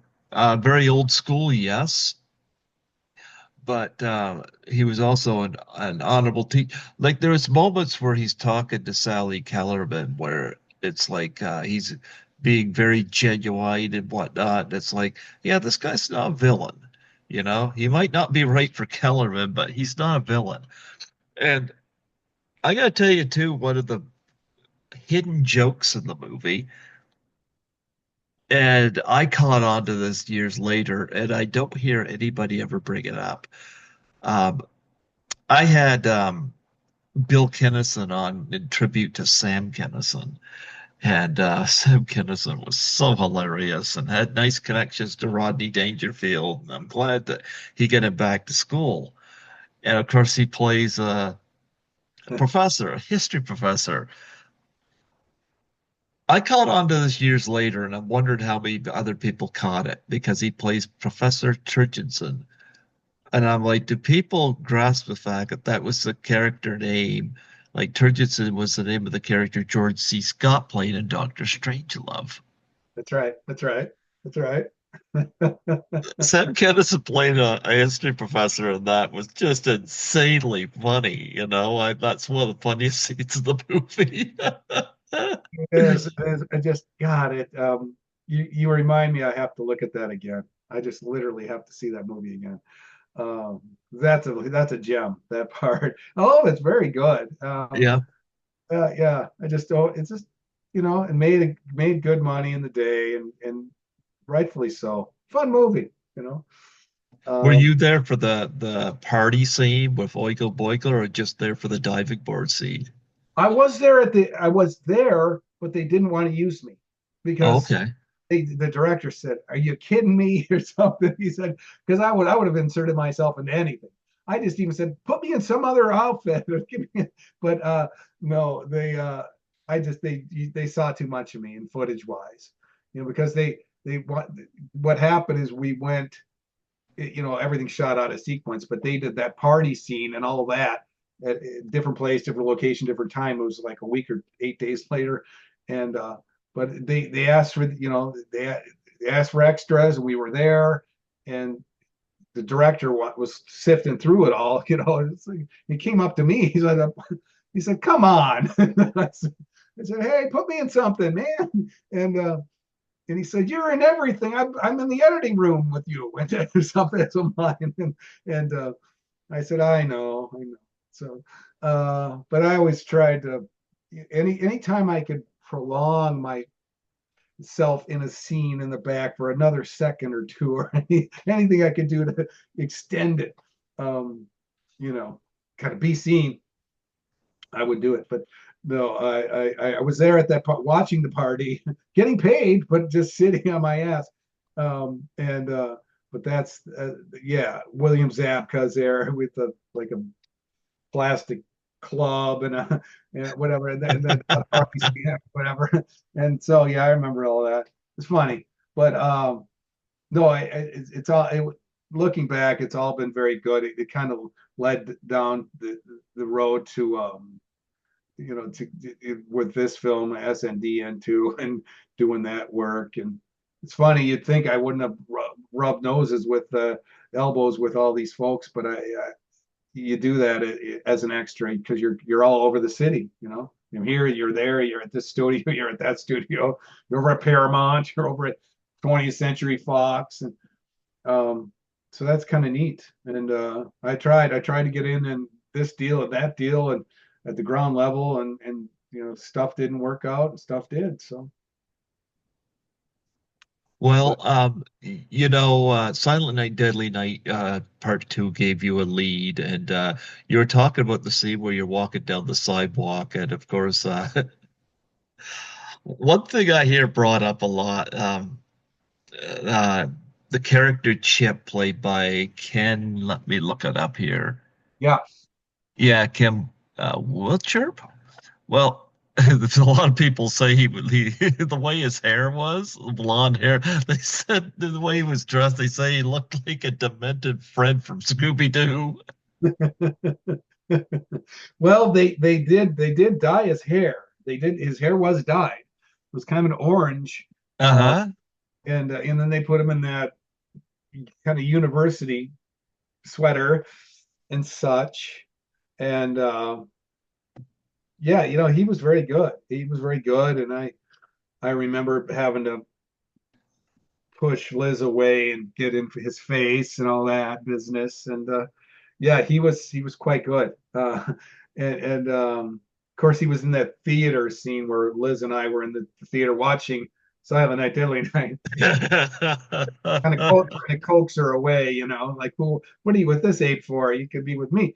And so yeah, he was very good at it. And it was funny because the backstory on he and I is that he didn't like bodybuilding. He didn't like bodybuilders. He thought I looked like an idiot, and he said I wouldn't want to be like that. I don't like that. And he was kind of cutting me down and like, no, no, no, and and I said, well, it works for me. And but it's ironic. The ironic part of it is that he went into the service, became a bodybuilder. He got big and strong. Even he turned into what I was, 20 years hence. But it's just so funny that he really disliked my physique and what that I worked out, and I just said, well, geez, I came up the hard way. This is what I this makes my identity, man. This is why how I got the job. I mean, it was just a, a bonus. Um, so but yeah, that was he and I. We didn't get along so much on a personal level, but he did a great job. I brought Randy in, Randy Post. He was the loudmouth in the back of the theater, real good looking tall guy. I brought him in. He was But he was sitting by Lee Harry. yes, yes. Lee's sitting there like just with rolling his eyes like, who is this loudmouth in the scene? But Randy was a friend of mine. We did extra work together. He's very Uh-huh. about 6'4", very athletic. He could dance. He could play basketball. He was a good actor. He had all the criteria to be a great actor. He had everything, everything I didn't have in a way. He had these great moves. He was limber. He was just flowing, and just he's just it was he had all that, he had the spark, and I we did the Twilight Zone with the Ralph Bellamy. He was in on that too with Rocky and me, and we were kind of mainstays in the acting thing. He would come up from Orange County really far to do extra work up here, but we would always seem to get into these things, and then this movie came along, and I said, Randy, there's a job as a loudmouth in the back of a theater. It's not a big job. Can I'll put a word in for you. And I did. I talked to Lee and Joe, and I said, I got your loudmouth. And they go, really? And I said, yeah, his name's Randy Post. He's perfect. I kind of explained what I just did to you. And I said, this guy's kind of tall. He's very animated. He's more than you need. He's everything. And which he did a great job. He did a great Oh, job. he's very funny. Yeah. And it was $75, and the guy's broke. And I went to bat for him at the end of the day. He comes up to me kind of sheepishly and says, Randy does, and says, Eric, I got to get home. I have no gas. Can I get paid? And I had no money either. I'm gonna get paid 1,500 in 5 days from now. But I went up to Larry Applebaum, and I said, Larry, I got a problem. He says, what is it? I said, look, my friend Randy, he just did the scene in the back, the loudmouth. And he says, yeah, yeah. And I said, well, he needs to get paid. And I said, do me a favor. I said, take it out of my pay. I don't care. Just just pay him if you can. He goes, well, he'll get paid, but it'll be a few days. We pay. I said, no, no, pay him, please. He needs cash. He needs to get home. He lives in Orange County. And I don't know what happened, I said, do me this favor. And so, but I said it quietly. Randy never knew. But the reason I said that is because this guy, they were just so tight, with the $75, man. The guy just did a SAG-worthy performance. Should have been paid 400. 75. Throw him these nickels and let him go. So they did, and he got home, but we didn't talk for 30. We talked on the phone. He goes, Eric, I saw your movie. Well, what happened? And we didn't talk for 30 years. And but we talked recently. He saw my website or something, called me, but we talked, and he's doing quite well. And he's he's a well-known coach for women's volleyball and men's volleyball down in Orange County. He's got, he's won and won and won and won, and he's got a big name for himself. And Does he heckle them in the back of movie theaters? I don't know, but it's that heckler we all look for. So I just thought I'd throw that out. I don't know why, but You know what? I should reach out to him and have him on here because he was funny in the movie and I love the I love to see you see his feet kicking up in the air. I often wonder did Ricky kill the Lee, Lee Harry character? he disappeared, and Yeah, and like he just kind of disappeared there, you know? you would hope that Cowell just cold cocked him, knocked him out. He's on the floor, just There you go. and just dealt with the loudmouth because he did insult me. So Ricky's not Yeah. for that. So um, I was eating so much that day. I was kind of bloated. I was huge. Uh-huh. Was big and brown that day. Standing next to Liz, I was in a polo shirt or sitting next to her, and I'm just like mesmerized looking at that movie, just acting like a goof. It was a scene work though, but I was just I just wanted for some reason I wanted to be imposing and sitting in that theater and so I was eating everything I could and mussels are funny, they soak up glucose and I just kept soaking up glucose like a sponge. It's funny. That was a good. I like that. That was that was something where Caldwell's like that's funny. You can't say that's not. And that whole double the meaning of this that I don't know what's that meta or whatever that looking at our own movie, so yeah, and Liz, but all in all, yeah, no, we had fun shooting it, and I don't know. I'm sure there's 1,000 questions, so fire away. But I don't know. We have barely covered it, but I did miss shooting it when it was over. You know how that is. Whenever Yeah. you're on a project that you like, it doesn't matter what it is. It can be a personal addition to your house you're building, and you just like, wow, it's over, and you're kind of like empty, like oh, it's like that. It's you shoot and it's over, and you go home. You don't know what's going to ever happen to it. How do I get some film on me? How do I get a reel? How do I, that's all we cared about back then is do we have, can I build my reel? So, uh, funny stuff. I knew other actors too outside of that from the gym, like Bill McKinney from Deliverance. And Bill McKinney. Now there would have been a guy you'd love to interview. My I've Lord. had Ronnie Cox on from Deliverance. Cool. Yeah, Yeah. Bill McKinney. Wow. Huh. Wow. So yeah, a lot of actors outside of acting, tons, even tons more, because they're in the gym, they're in the gym, they're in the gym. Ones that were real, the coke heads, and that just couldn't believe that they're addicted to cocaine and they're a major, movie star, television star, and like Jesus. And but those were the days. But yeah, that's a movie I missed it when it was over. I like the run and gun aspects of it. I didn't mind the pace and pressure of it. I was up for it. It was just would have liked to have a little bit of communication along the way, but uh, as it were, I didn't I possibly let people down. Randy thought so. Randy posed, but uh, in hindsight now, I mean, here we are. Caldwell? It doesn't matter what I did. Caldwell's living. He's alive, and he'll be around for a while. So You know, Elizabeth too also had another but at the car scene. I like it after the after Chip is dealt with.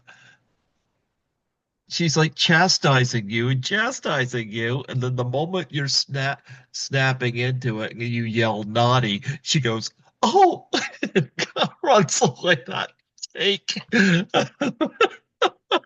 yeah, yeah. The uh-oh. It's I like thought that was hilarious. browbeating me. She's browbeating me. I just came off of killing him, and then she's like, "Uh-oh," because she shouldn't have. She should have just kept her mouth shut. Then she, Yeah. what? She's just like, browbeating a guy, and when he's already angry, or in this case, he's out of his mind. But you should know better. But Caldwell. Uh, so that was fun. I must admit, I like strangling her with the old antenna, and That was funny. it's a classic. It's a classic. And I was, out of my mind on that one. He can kind of like, what's going on with this guy? So um, it was all very much tongue in cheek fun. And right after that, right into the security guard. Kenneth McCabe was his name. Don Knotts guy pulling out his gun on me, and so it just went bing bang boom and car stunt. It was just happened so quickly, all within 20 feet of each other. We were battery cables, Liz on the median of the right there in the grass, and then over on the other median, just a few feet away, we shot with Kenny McCabe. It's not even like they had to move the camera; they just panned over and got Kenny McCabe for that, and it seemed to work. And then the Chevette, the red Chevette that blows up, and Was that you in the shot or a stunt double? Spiros Razotos um, Okay. stepped in for me. He went down some steps for me. He did the car for me, some other stuff for me. Um, but yeah, I was behind him watching that, and I must say, it's as close as you're ever going to get. You don't want to be closer than that. That was, I mean, that could have broken your hip or something. That would have been bad news to be hit by a car flying by you. Um, so yeah, that was good. I remember I said, "Man, you made me look good," and so that was a money shot, as they call it. That's a money shot. That costs some money, and then Do you have right in the garbage, did right in. did you have a favorite kill scene in the movie? Mm, very much so. Sorry about that. Um, and I think it's Lee's favorite. It's the umbrella scene. It's the Yeah, umbrella. I was just gonna I thought that was gonna be at the loan shark scene. That was pretty creative. Yeah, yeah. And Frank Novak, I guess I have a fondness for Frank because we used to go on a lot of auditions together. I used to see he'd be me, we'd be reading, he would be my older brother, or he'd be my father, or this or that, depending on the circumstances. But Frank was his car he had that he drove around and went to auditions with was a yellow taxi cab from England. So it's an English yellow taxi cab. And but so whenever I saw an English yellow taxi cab at Radford Studios or Paramount or 20th Century or something, I'd say, "Oh, Frank's here," and so my heart would pick up. "Oh, Frank's here, good."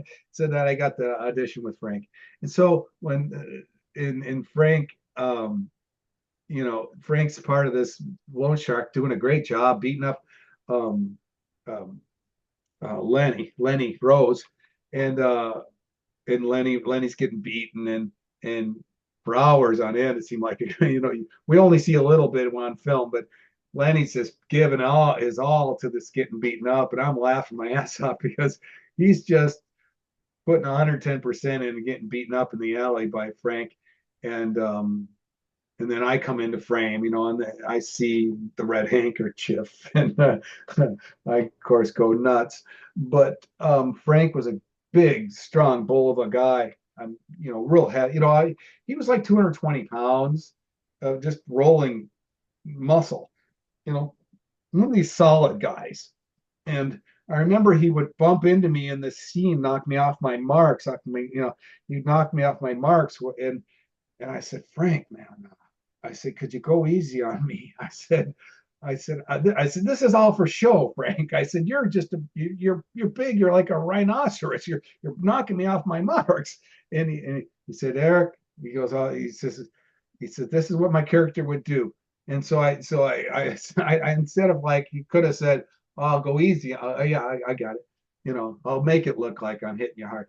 Um, so he bumps in, so this time that scene you probably see I kind of put muscle and energy forward as he's coming in to hit me, just to tamp down the hit in that scene, because I didn't want Caldwell to, like, he's the immovable object. Caldwell shouldn't be knocked out. Like, fuck, man, I'm Caldwell. So that I figured out how to work around that. And of course, the umbrella. There was a lot, and I know that Lee had spoken it to you on this, but there was intestines and entrails hanging off the end of the umbrella. They had to take those off. It was too much for the MPAA, the guidelines. It was just too heinous. You can say fuck, but you can't have intestines hanging off the end of an umbrella.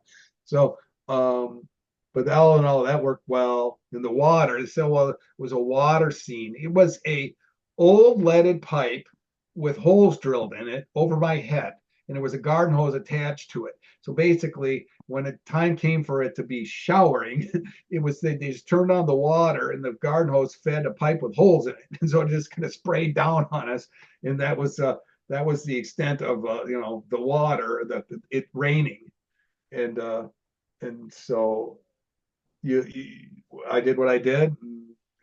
I kept asking Lee, hey, can I kick Frank in the head as I'm walking by? I mean, it's like a final gesture. He's lying on the ground. He's dead. Can I kick him in the head as I'm walking by? I said, he goes, what do you mean? I said, I'm not going to really kick him in the head, but can Frank and I work this out so that I could kick him in the head as I'm walking by? And he goes, Eric, I don't think it's necessary. I said, but so it didn't happen, but it would have been, it would have been Caldwell-esque. So, uh, but yeah, I love that scene. I'm sorry, I do. I loved Lenny in it. Lenny was the one that told David Dakota about me. I gave my number. So in essence, Lenny got me more work, because David had seen me on Hollywood Boulevard at what was Grauman's Chinese, kind of a famous theater. He said my movie was playing at Grauman's Chinese. David Dakota saw it, and he knew Lenny Rose was a mainstay in the Dakota films, and so he said, "Hey man, I just saw this movie. You were in it, Silent Night, Deadly Night. There's this guy. Who's the lead in that?" And Lenny said, "Oh, it's Eric Freeman." He says, "Yeah, how do I get a hold of him?" And then David Dakota's secretary calls me and wants me to work for him. Oh, I'm so and so, and I'm representing David Dakota, and he makes movies, and he wants you in his movie. And I said, that's fine, cool, great. I said, where's the audition? He goes, there isn't one. He just wants to hire you. I said, no, no. I said, I audition. I'm not going around casting directors. And I was smart. I knew that those people they were the power. To me, they were the power in Los Angeles. If you F a casting director or go around them, they have thin skin. They want to be able to vet out talent versus no talent. So I just said, where are we auditioning? She goes, you don't need to. And I said, please. I said, you are going to be in Hollywood as a casting director and you're going to continue. She said, yes. I said, well, I'm an actor and I'm in Hollywood and I'm going to continue. We're going to cross paths and I want to be able to know that I can do it. And so she goes, oh, okay. And so that's how I got my job with David Dakota. As I went in and saw her in red, but she was about to hand me it, and I said, no chance, because it just no way. They I didn't want to take that chance of like, this guy went around proper procedure. So that wasn't something I wanted to, her to think. And so, yeah, I worked a few times for David as well. So, but yeah, no, it's funny how these things work. What if someone sees you and then they see you and then you get a job, and that's how you build a career, I guess. The David Dakota and then someone else and then someone else and then or you get a job because someone else can't do it, which happened many times for me because of Arnold Schwarzenegger's stunt double couldn't make it, and he was a bigger guy than me, much bigger, but they needed a guy in shape, and we had the same agent, and so it turned out if one guy Schwarzenegger stunt double can't do it. They go, well, we got this other guy. He's in my stable. Look at him, and that's why I got work because another guy couldn't do it. So it's interesting how you can build that up from very small things. So, but yeah, that movie was good. It helped me learn what not to do and what to do, uh, and it's I don't know what the word is. It's just got legs, man. It won't go away, and I don't mind. Conventions are good for me, and and people have their favorite scenes, whether it's Garbage Day or it's the umbrella or it's some line from the Bloom, and some guy loves like, what do you see out there, Ricky? And I say bars, and he goes, man, I love that line. And I said, well, you should see what I wanted to say, because I was always trying to add to dialogue. I had ideas there. It was Did good. you were you on set for any of the kill scenes, seeing them done? And if so, what was the most unique one to see processed? As far as what, it's SNDN2? Like them doing the effects scene, like the makeup scene, um, whether it be the process of the umbrella or any of the kill scenes that like were you there when they were processing that? Oh yeah, because they did it on, the chip head was out for the battery cables. I met with Chris Biggs, is a special effects makeup guy, whom you've probably interviewed or know of him.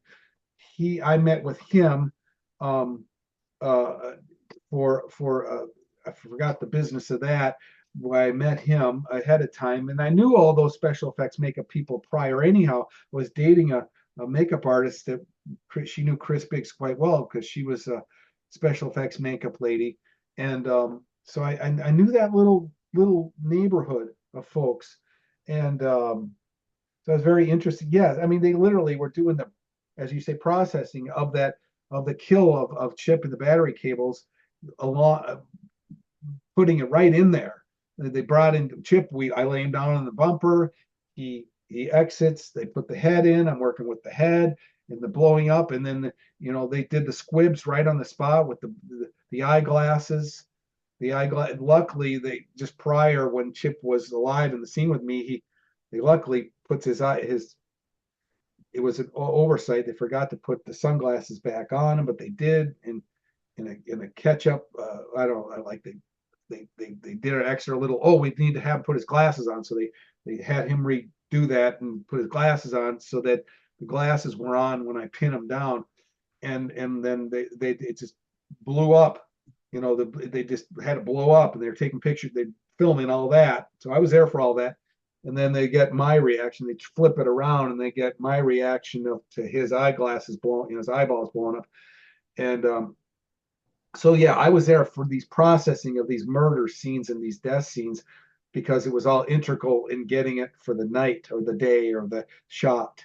And but they rushed through it. It wasn't like they one shot, you got one head, it's going to explode. We got the blood, we got the squibs, we got the this, we got that, and so it's very interesting watching that and how they put it together. I mean, you can see it's a head and and this. I mean, $100,000 for I guess 6 or 7 days of shooting. I did five. I think it was seven in total, 6 or 7. So, there's a lot went into that, and permits and getting people to say yes and using their houses and catering. And I had to ask wardrobe, like, what do we do?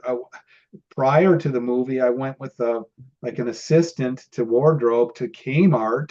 I went to Kmart and we found two really scratchy blue sweaters in the $5 the blue light special, literally blue light special sweater in the bin. And then those flip flops I used at the beginning of the movie for Bloom, the black slip-ons, and the rest I had t-shirts and jeans and stuff. So I think we had a $50 budget for wardrobe, and we went and looked before the movie started. I think it was a Saturday or Sunday before we got the scratchy sweaters. And the girl's like, "You should be in a sweater." I was like, "Sweater? I work out. I'm in a sweater, sweater." So I thought, well, but that's the way that came. You see these little things you never know, but yeah, $50 worth of wardrobe and two scratchy sweaters and some shoes. So we came under budget. so, so and then whatever else happened in that movie, it was low budget. So You, I watched Silent Night, Deadly Night 1 and 2 back to back yesterday morning after I get back from work. And I haven't seen 3, 4, and 5. I haven't seen those, but um, here's my take. I love the first one, and it's got a lot of tension to it, and I love the second one. But I also look at the second one quite a bit differently. And I know I told you this over the phone, but I'm going to say state here on the record here. In the first film, you get the tragedy of this killer Santa who gets away scot-free. He pulled off a robbery and then his car breaks down and he kills the parents of Billy and Ricky. And of course, Billy and Ricky are sent to this orphanage. And I always saw Mother Superior as being the true villain of the film because she's not helping matters any. And like when you look at Billy, like when he goes to the work at the toy store, he looks very innocent. Um, Somebody who's trying to move ahead in society. And he gets triggered by being told he's going to dress up as Santa Claus in the store. And that on top of the abuse by Mother Superior, he went over the edge. And of course, you've got the scene where he gets his comeuppance. And I love that final shot where Ricky, as a boy, says to Mother Superior, he goes, naughty, you know? And after I get done Silent Night, Deadly Night, I gotta watch Silent Night, Deadly Night 2 because, it's like I'm not saying two wrongs make a right. Definitely doesn't. Because Ricky is in the wrong in this whole pursuit of vengeance. But I kind of see his point of view. Mother Superior uh, did nothing really but elevate the trauma that those boys went through. And her methods were not helping, and it was abuse. So when I see Ricky stalk her out, it's kind of like, yeah, I like this, it's like you're coming to the defense of your older brother. I always appreciated that. And I hear a lot of the people trash talk this movie like how would Ricky remember this or remember that? It's like, you know what? They're trying to piece together stuff through the flashbacks and this and that, So I don't give it a whole lot of thought, but I love it when Ricky goes after Mother Superior because it's like, you know what? You were all fine and dandy, um, leading my older brother to his own destruction after abusing him all these years. Okay, try me on for size now. I'm back to fight in his honor. Try this on for size now. See how well that superiority goes, you know? I always appreciated that, the climax of the second movie. And so I always looked at you and the movie a little bit different. And so I always appreciated the movie. I loved you in it. I was going wanted to ask, why did they go with a different actress to play Mother Superior in the second film? Do you know the story behind that? She Lillian Chauvin was too expensive. She wanted too much money. Oh, So that's it. That was what I heard. It wasn't that she was too old or infirm or anything. She just wanted too much money. She thought, oh, they want me back. Okay, payday. is And that why Mother Superior in the wheelchair had this stuff on her face to try to conceal that a little bit? I don't know. It was almost like she had, leprosy or warts on her face or something. And um, you touched on a few things. Like people said, well, how would Ricky even know about all this? Because there is a line in there. He said, well, Billy told me. He Yeah, basically, yeah, Billy told me all about this. I mean, why wouldn't he know? His brother's saying, here's what happened. The Santa and the car and he would laid it all out for me. But as far as the different Mother Superior and why they laid on the makeup like that, I have no clue on that. I I've guess, heard people say too, they say, how would Ricky know about the cops coming in after seeing the Santa break into the house, and it turns out it's just his father trying to surprise his little girl. So how would Ricky know that? And I'm kind of like, well, maybe he read newspaper clippings or something, you know? yeah, Yeah, we're getting into, yeah, some people will want to dissect it and say, hey, why did this happen? Why did that say? Um, that movie has energy and it has pace. And I mean, when you look at 83 and 87, if you will, there's a decided difference in pace and of that 87. I mean, I kept it moving. Like, I yeah. mean, you want to sit there and nitpick on it, fine, but for $100,000, um, it looks good. It looks good. It moves. It's got pace. It's got energy. It's got entertainment value. Um, and I look at it now. There's a lot of positives for that little movie. I can't, I can't endorse what I did too much, other than to say he had energy, and that matters. He was a something else. He was a force to be reckoned with. So, but Well, I don't. If someone wants to nitpick and they say, "How would he even know?" It's like, okay, maybe his brother gave him the lowdown on it. Granular specifics of what happened. Maybe he learned that way. Maybe he read something, as you said. So, it's interesting too because Lee Harry doesn't get enough credit. And yeah, I know there's a lot of first half of the film is a lot of footage of that original film, you know. But I have to tell you, Lee Harry really gets creative with the camera, specifically when Ricky's on his rampage going down the road with the gun. There's a moment in the film where I think it's after the garbage day moment, or I think, or before. Don't quote me, because it's right around the time when the little girl on the bike comes, and Ricky gives him, says, "That's okay, you go, little girl," or whatever, and she says, "Thank you," and pedals off. And the camera kind of goes like almost in a circular motion, I don't remember quite where that is there, but I know it's on that road scene. And I loved that Lee Harry did that, because it really kind of heightened the suspense or the trauma or whatever. And then you come up there and this is like the line of the road, and he's coming up there and you see him slowly come up. And of course, the cops they're just out of sight. And then you got yourself, you're going to off yourself and there's no bullets and it cuts to you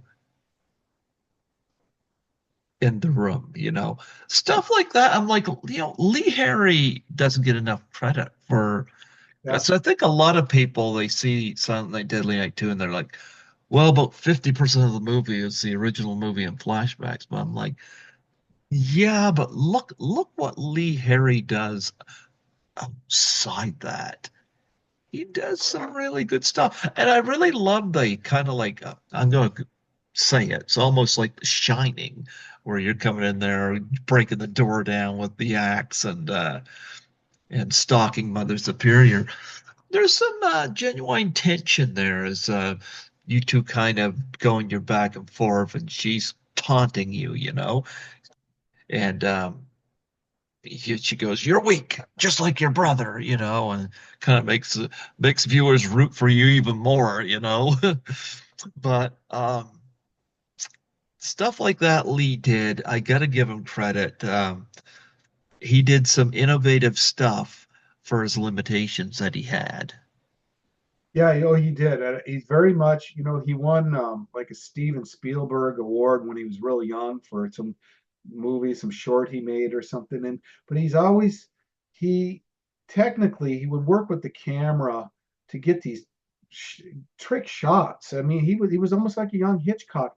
That's where he wanted to focus in on is get work with Harvey Jenkins, the director of photography, get the overall shot set up, but he was playing with different lenses, and he would do like this rack focus, close and then quick, then far away focus, and all within the same shot. So his area that he loved so much wasn't, pulling an actor aside saying, "Here's what we." That he didn't care about any of that. It was rather the technical aspects of filmmaking and how cool or what shots you can get. And you're right. You start looking around in this thing, you're looking at the stuff that other directors are looking at, and they're going, "Wow, man, this guy knows he knows what he's doing." And Mhm. I'm real proud of him because he'd taken it's like taking an assignment where Lee said it best. The movie was like a Rubik's cube, and I mentioned this before, and you just had to keep clicking it till all the colors lined up, and that's what he had to do. It was a puzzle. And he had to put together this puzzle, and people would ask me, "Well, how was the script, Eric?" And I said, "There wasn't any script. It was a little dialogue here and dialogue there, and I was like pages here and pages there. It wasn't a script. It was nothing to no out of context. There's nothing you could just say, okay, this is the character from here and the arc of the story. No, this is no, just but Lee did what he did with what he had, short time to work with, limited amount of money, and he put in his focus into getting the shot and getting a cool shot where he could. I'm sure he thought that, look, at night in bed, he wasn't thinking about how to make the scene better. Or when he talks to the actor, he's going to work it out. No, he's lying in bed going, "Man, I'd really like to do a trick shot here." That's what I know what he's thinking. He's just thinking like Hitchcock, like, "Man, I have the opportunity to do a really cool thing. We can pan around like it's like, like a steady cam. We can walk around the actor as he's, so on." Exactly what you're saying. All this cool stuff. If you start slowing down and watching it as like a director, if you just hold your hands up like this, you start going, and it makes a big difference. All of a sudden you realize, wow, this guy's good. This guy's very good. And so I have nothing but respect for Lee. He's such a nice man. He's such a good man. And Uh-huh. I for a while there I thought, geez, I heard him. I heard him. No matter what performance came out of that, whether it was a understated, subtle piece of business like Robert's piece of work, or over the top scenery chewing like mine, it wouldn't matter. That movie was destined to go way it went into the ash can of history. It was only because of its craziness that, and Bob's got it because it was banned and pulled off and whatever, and it was dark, and it's got its noir value to it. Mine was because this guy's off the chain. So these two have the reason why they've come back, and where the rest of them don't matter. But they both have an audience, and sometimes, if I'm lucky enough, the audience is for both of these guys, such as yourself. But either they're coming for Billy or Robert, or they're coming for me in a convention, or they're saying I got them both. Or if I'm watching anything, I'm watching two because I'm getting one with that, and that's all I need, and so on and so on. And then we're both signing it, and we're both signing dolls. We're both signing this and both signing that, and we're just as tickled as anyone. Like, wow, we've talked so many times in the gym or here and there and having a beer or having dinner. Like, wow, man, they still want us. And then right now, as we speak, Robert's signing at a personal screening of his own movie in Knoxville, Tennessee. So, how cool is that? And Robert did a great job. And the better thing is his story of how he got it. I think that's really, if you understand that there's 35,000 of Robert and of me at that time hustling through Hollywood trying to get a gig, and he lands that role. Because many people walk up to us in the conventions and ask, well, why didn't you do more horror films there? Or Robert, why didn't you do more of this when you had we just don't, they don't hand them out like chiclets. They you have to audition, you have to get into the audition, you have to do well enough to come back and a callback. You have to, so it just tells you how good Robert was that he got this. It should say, well, Eric so impressed this guy that the owners overrid him and said, pick this guy. He's impressive. So, I mean, we impressed in a certain way that we got it, and which was, it's out of all of Hollywood, of all the young men, 18 to 25, we landed these things. And he's known for this as being, a great little film that was banned. I'm known for, never knew scenery I didn't chew, but it doesn't matter. We're both known for something on this, but I'm glad it was done. And Lee deserves to. He deserved to have a great career in directing. He really did. But it's just, how does how does it pan out? He made a great living owning his own business, doing trailers and making a lot of money and living a good life. And he's got kids and a wife, and he's got two and a half dogs and whatever, a white picket fence. So he's got it all. So this is great stuff. I mean, I'm happy where I landed on this. I Sure, I've got my detractors, but I've got people that you were kind Yeah, but you know what? Even if Robert Brian Wilson wasn't at Chiller, I still would have went to meet you. I of. mean that, um, because you do have the garbage day meme, and that I gotta ask you. I asked Lee this as well. I gotta ask this, because you see Silent Night, Deadly Night 2 on a lot of worst film lists and this and that. And it's kind of funny because I mentioned Pearl Harbor as a film I hated, There's no redeeming that. But I'll say this. When I look at something like The Room or Troll 2 or Attack of the Killer Tomatoes or Silent Night, Deadly Night 2, these films are really fun to watch with an audience. And I mean really fun, Like I've had one of the producers or screenwriters on from Attack of the Killer Tomatoes. And, we talked about the paper mache tomatoes that were in it. They knew what they were making. But, all these years later, people are talking about it. Well, you know, Silent Night, Deadly Night 2, it's interesting how it came up because there's a lot of these actors, and I'm going to go back to Tommy Wiseau for The Room, for example. They said that was the worst movie ever made, this and that, and it's kind of funny watching The Disaster Artist, where James Franco plays Tommy Wiseau. It's like you see the background and the making of this and this and this and this, and it's kind of like, this did not turn out the way he wanted, but it turned out. In Toronto, I was just there for Frightmare in the Falls. There's a theater there called the Carlton, Imagine Cinemas. They play The Room on the last Saturday of every month. Whether it's worst film ever made or not, that is pretty awesome to have your film play the last Saturday of every month. And it's kind of like it was Silent Night, Deadly Night. It caught on. You have something that Robert did not have. You have the meme. Yeah, Garbage Day. garbage day.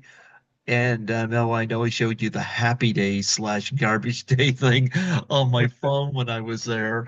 And basically, I showed you that because it was like, you know what? There's people that really dig you, even though it might not, it might seem like they're making fun of you. But it's like, no, they're really digging you because when Tommy Wiseau does a Comic Con, I've never met the guy in person, but from what I understand, he's got a lineup of people that want to meet him. It doesn't matter whether the room is horribly made or not. I got that here on Blu-ray because it doesn't matter what that film looks like or how bad the green screen is or whatever. I'm kind of having a blast watching it, or Sharknado or any of those movies. It's kind of Yeah, like you're kind of having a blast at it.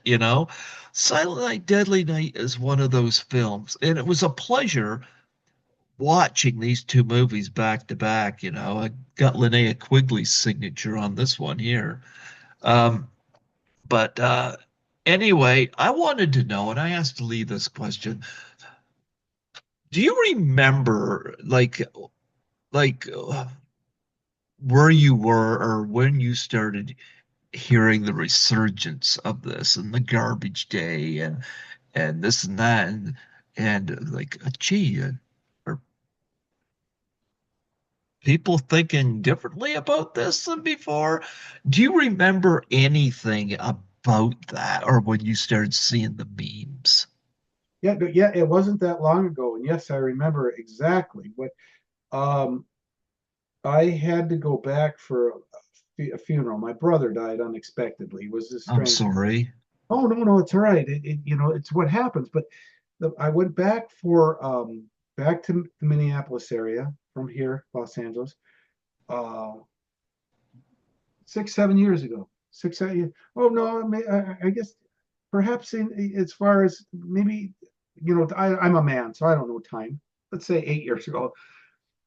And a friend I grew up with is Med James. Med came up to me at that memorial and said, Eric, he mentioned that they were looking for me and finding Freeman. I was fairly distraught. My brother's gone, but I'm in a memorial and he was well loved. There were so many people there. I spoke, and but my plan was to come back. My brother was had stored a Mustang for me in his barn, and so I had to come back in the springtime. But which I did. 6 months, 5 months later, I'm back. And Med says, Eric, I tried talking to you about this at this memorial, but he said, they're looking for you. I said, what? And because I kind of blew him off the first time, and he says, you did a movie in the late 80s? I said, yeah. And I was thinking, geez, I did many things. And it wasn't pinning it down for me. And he said, horror movie. I said, oh, yeah, yeah, yeah. And he said, well, there's something out there called Finding Freeman. And John, his brother, Med's brother, John's down in the basement right now looking at all this stuff. And he's been on this Finding Freeman for years now, looking, and that they're all looking for you. I said, Finding Freeman? He says, yeah, it's a website and it's a place where they all go to talk about trying to find you. They don't know where you are, and so on and so on. So then he goes, come on, let's look. And so we go and look. And then I instantly had gravitated toward, you know, all the bad things they're saying. Greg, it's funny because there was good, then there was bad, and I was like, wow, they're really saying that, and they're acting like they were there. A lot of people were kind of filling in the gaps and talking like they were on set, and I don't remember. I mean, excuse me, I don't forget anything, and it's one of my things, my memory, and it's like, well, he wasn't there. How would you come up with that? He wasn't there. He doesn't understand. They don't understand the rush on this thing and the one take and the run and gun. And, how would they come up with this? Like, that's what, and so I looked at the bad, but that was some years back. And but I had my car and I was doing the brakes and I was getting it done. I didn't have a radio, and I was going to about drive, 2,500 miles home in a convertible Mustang 65 with no radio. And that's when, Greg, I thought about what they were saying and this and that, and I thought, well, Caldwell didn't die, really. My thought was, all right, I'll show you sons of bitches. I'm going to write something. He's coming back, and I dreamed up the whole script in my head driving back. And when I came back here, I bought the Final Draft script writing software, and I wrote Unhinged. And I did that only because lies were being said, this and that. But then there was a whole world of people that love this thing and want to know where I was. I was a priest in Kansas. I was a gigolo in Thailand. I was all over the place. It was just the funniest thing to read. Like that, they had a sighting and they kept calling here the phone number that it's a Freeman phone number. They called it and so people were trying desperately, including Patrick Coffey out of Texas was one of the founders of this Finding Freeman, and we became friends, and he saw me at Frightmare in Texas, and somewhat of a reunion. And but the bottom line is the kindness of these fans and how they love it. It far exceeds the negative. Yeah. And yeah, I found out only,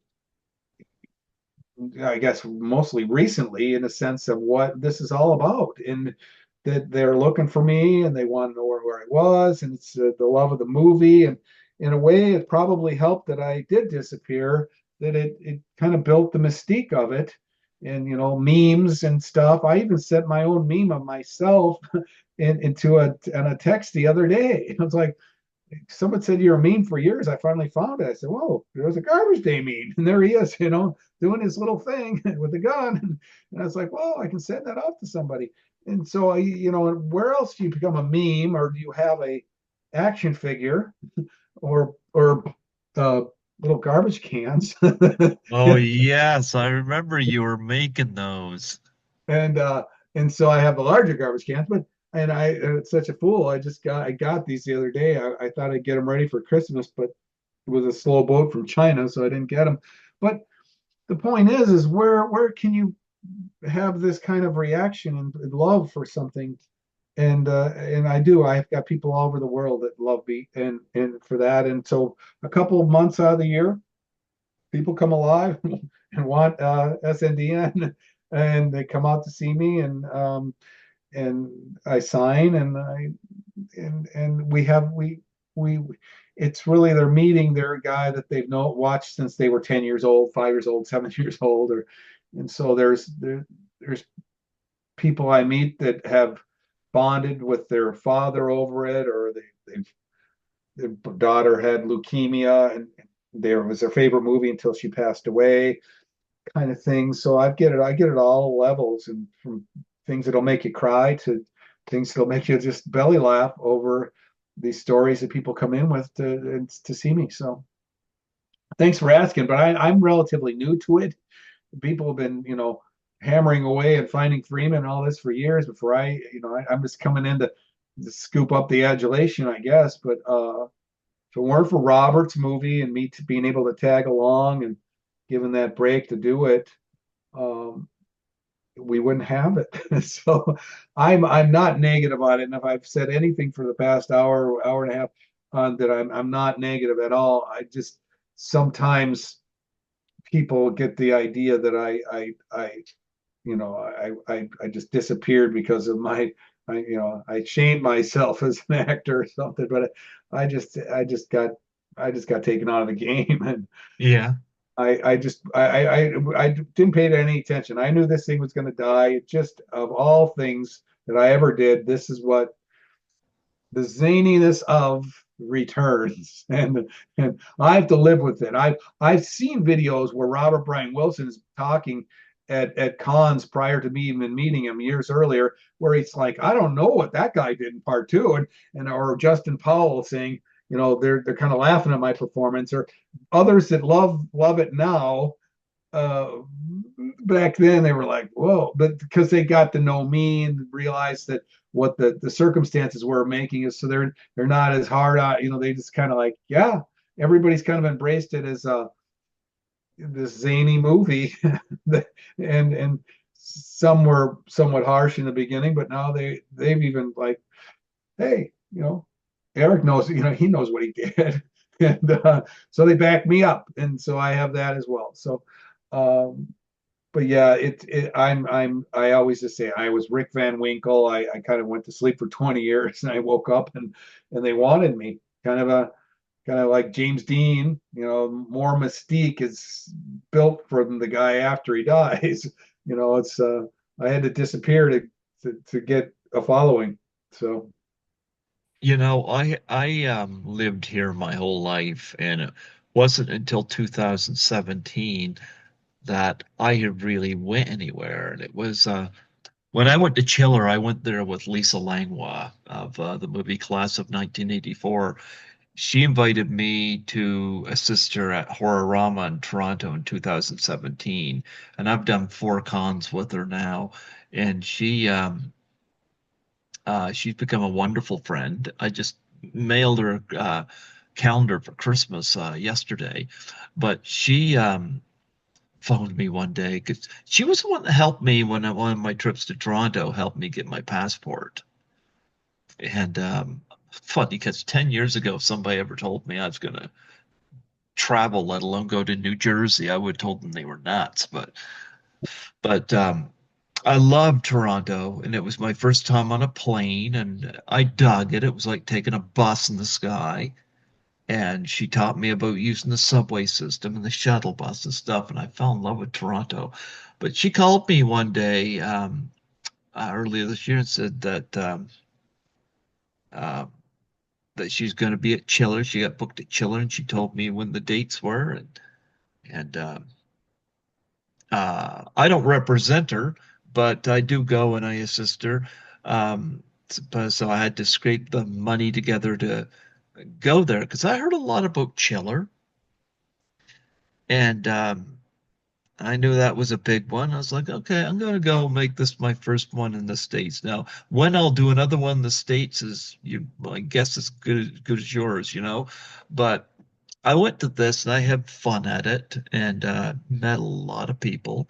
Um, Tara Buckman gave me a big hug and she said she was so happy that I came there. Charles Roseney was helping her out, and he's an author of scary things and mhm. horror film stuff, and I shared a room with him because he's been on the show a few times. And but I remember when I saw Tara Buckman, and I I I, I met her, I think, on that first night there. I met you and Robert on the Saturday, and I went back and saw her, and she goes, "No, don't show me the pictures. I will be surprised when I'm reunited with them for the photo ops." So I was like, "Okay, okay, okay." Um, but what was that reunion like? Oh, she was really kind, and they were very uh, larger than life. It was there was two ladies there. One of them was Roberts. She was in Robert's movie as the mother, correct? One Yep, of them was it? Yes, yeah, yes, that was Tara Buckman. right, right, and she would look great, and and there was another lady in there. I don't know what her capacity was, but she was also in Bob's movie. But we were in there, but we were all doing photo ops with it was really something that the photo ops people let us do just as an aside, like because she wanted so desperately to have a picture, and she was like, "Yeah, I'm your mother, and what have you boys done?" And she was just giving us a lot of trouble, and but she was very kind, and so yeah, that was kind of fun, and but there she was, and I recall her being tall as well. We're all like, we were talking kind of all same level, but yeah, she was very kind to us, and it was just nice to do that in the photo ops thing. It's very professionally done, the photo ops. It's a crew that comes in, as you know, separate entity entirely. But they do the photo ops for the convention, and but they're all real cool people. I've met out the photo ops people so many times. When I come in there, they go, "Oh, Santa!" And sometimes we put the Santa suit on, sometimes we don't. Sometimes I have a garbage can and a blue sweater. It all depends. But yeah, she was really cool. So yeah, you reminded me that of that time. But yeah, she was larger than life, I guess. She was just full of energy and just a real classy dame, So Yeah. yeah. Yeah, I'm still in touch with her, and she was wonderful. I had a great time at Chiller, and very big convention. The layout was quite different, but yeah. But here's a question I ask everybody that's done conventions. What's the most unique thing you've ever been asked to sign? Whew. I wonder if I can. All right. Um, okay. Well, there's a lady I know, and she knows who she is. And, she's got my image. She's got a tattoo of Ricky, of the Ricky face, garbage day face, she's got Ricky on her inner thigh, on her inner thigh. And yeah, yeah. And trust me, and she wants me to sign this in marks a lot on her, and so I'm literally like, I'm down there, my face in that business, signing on the inner thigh side of her thigh, my photograph, my likeness. It's tattooed on her inner thigh, and she's quite an attractive gal. But there's Ricky, with he could Ricky could comment on her underwear she's putting on in the morning. I mean, he's that close. So and I'm down there signing. So that's like, yeah, so you can't get any closer to the real deal than that. And so that's about as interesting as I can lay out for you. But I mean, it's not like I was signing something, unusual that was made in Japan or whatever. I'm signing some lady's crotch with my name and my autograph. So yeah. It Uh, was kind of funny because I had Catherine Mary Stewart on here a couple times, and I asked her the same question, and she said, "Yeah, I signed somebody's ass." Not everybody will do that, but I guess Catherine is, I guess she's game, I guess. yeah, But who knows how long it'll last, but at least for some oh, short, that girl went and got that tattooed, that signature tattooed right on there. I don't know, but there it is. That was the most intimate autograph I ever laid down, but fine by me. No, anything goes, man. I mean, I got kids running up to me asking me to say garbage man or garbage day, or and they get upset if you don't. So I've I've relented in the last few cons and done it. And I used to have Dominic, that was the manager. He would intercede usually on that. Said, no, no, he can't say that because they'll get sued. And because he knew I just didn't want to do it, because you can't really repeat that, because that is a one shot, one line, one take garbage day. To try to reinvent that at 30 years later, it's not easy. So I've always stayed away. But when a kid's literally crying about having me say it, I usually incorporate it into some video. I'll ask him to play my second banana as and so we make something out of it. I'm more than just saying it. I'll put him in a little movie we'll do for it, so or something, so he can always have a memento of Ricky. because these are the ones that are going to eventually take over as far as the viewers of my fans. It's the parents showing the kids showing their kids, and on and on. So um, for it to live on, I I need to pull the kids in. So Well, and I love those little garbage cans. You didn't have them at Chiller, but I would have grabbed one of those had you had one. But you had the little garbage cans, and what made you think to do that? um, I'll tell you what made me. It's cute because what I do is I sign it. I sign it like Eric Freeman on the Yeah, bigger ones. I signed this thing. Nice lid. I signed this. I don't know how close I can get. yeah, I can see it. Yeah. Yeah, there we are. It says Eric Freeman with the gun and whatnot, but I have the area I sign, and then the bigger ones you just get to say more. But and then I'll usually take the bottom and say thank you for being a fan or put something inside or whatever. But it's real cute. And but how did that come to be? I I don't know if you have this, but your tow trucks that may save you when your car conks out, if you have AAA or something, but the tow truck that comes out to help you if your car needs to be towed. I've always noticed that they have little garbage cans in the back. They're bigger, they're foot high galvanized garbage cans. And it's usually where they keep their chains or their gloves, or the tow truck driver keeps, straps or tie downs or something in these galvanized garbage cans that usually are strapped to the back of the tow truck in some manner. And I remember talking to Dominic Mancini, the manager.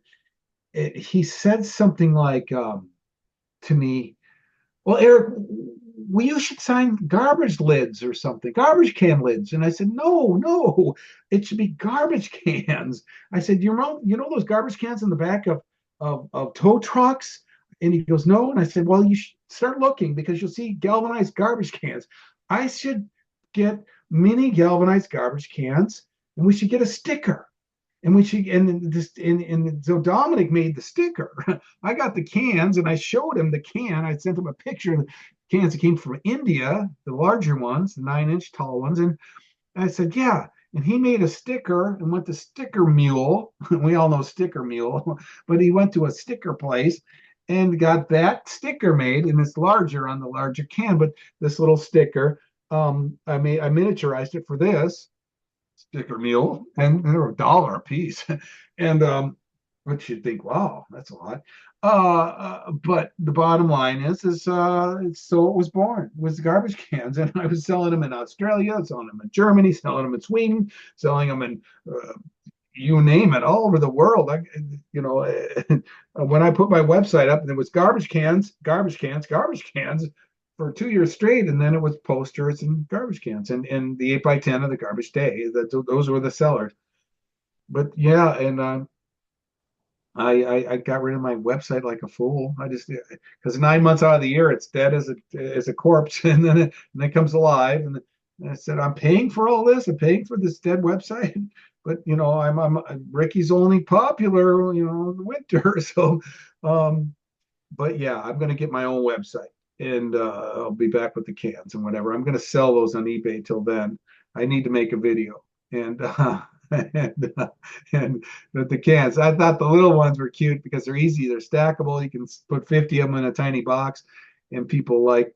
I did sell them recently at a convention in San Antonio, and I was giving a deal for the can if they bought the photo. So the garbage day photo and the can, and it was like a combo deal. So, um, but that's how that came to be. And you say you're a man that knows marketing. It's just that it was a cute little idea, and it's a stupid little sticker, and you stick it on there. But the thing is, I get to write whatever they want, and especially on the other cans. So that if it's something special like to Joanne, don't be naughty, blah blah blah, Ricky, or whatever, and they love it. They get, all of a sudden it's part of their man cave, or in these cases, it's part of their like the bathroom where they keep cotton balls or something, whatever, or pens or whatever on your desk.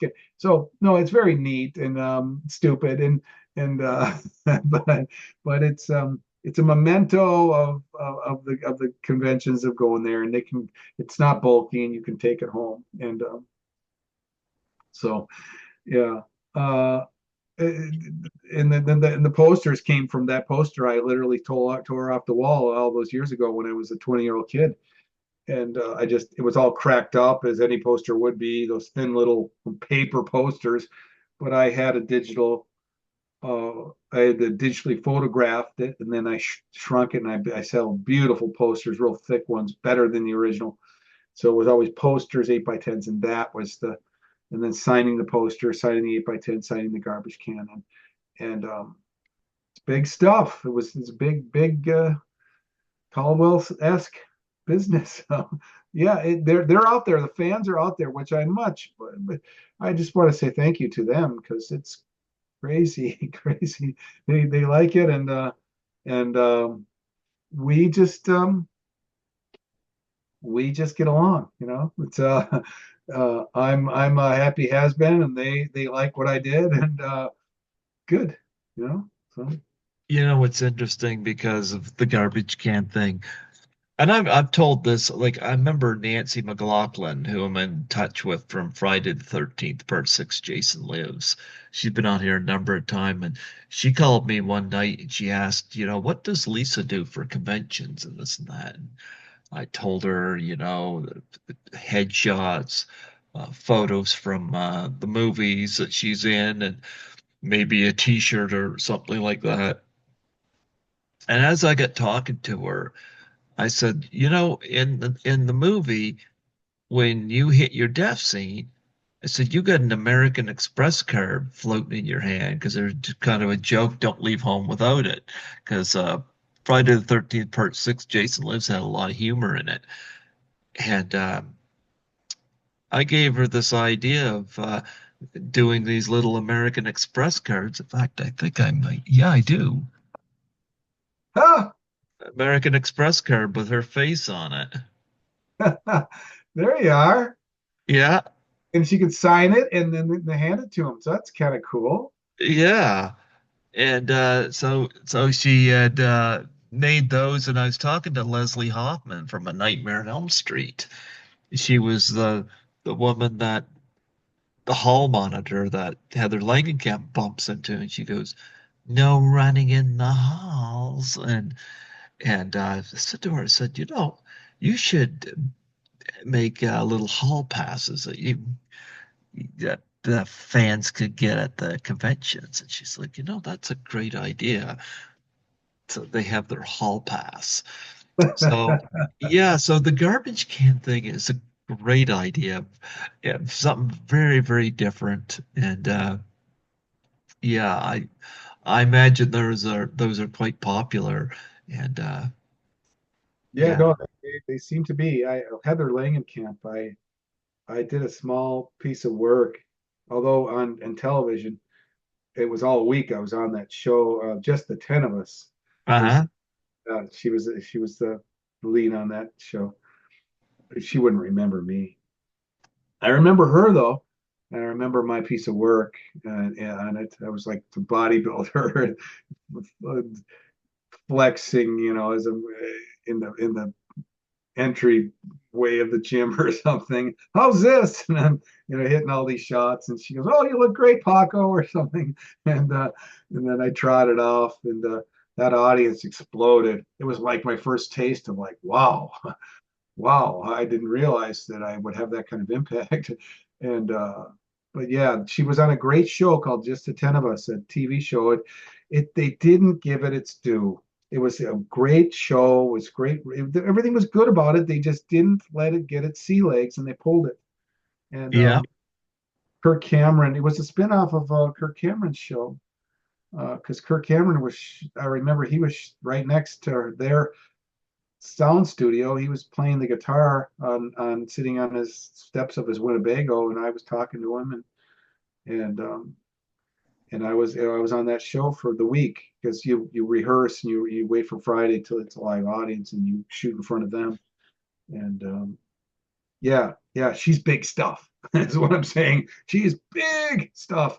And I always wanted. I've been to many conventions where she's there, and I've never even been able to squeeze by to get to the front, saying, "Hey, I was on your show," and, but you know, I'll get there someday. She's just so busy, so busy. She's like, she reminds me of Bruce Campbell from Evil Dead, that busy, you know, and rightfully so. She's beautiful and a very, very, you know, loved performance. So she's busy, busy, busy at the convention. I mean, nutty busy. Like, wow. Well, you just wonder if she's going to be able to break away and go to the bathroom busy. But yeah, I'll have to bump into her someday. And but that show got ripped. She got ripped off. They all did. It was a good little comedy, and um, like anything else, it's networks are like impatient. Like it's not getting the numbers we want. Just wait another season, it will.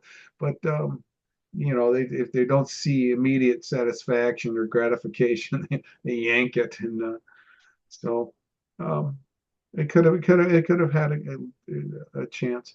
But yeah, it's funny the people you meet along the way and how like she becomes a big star and stuff.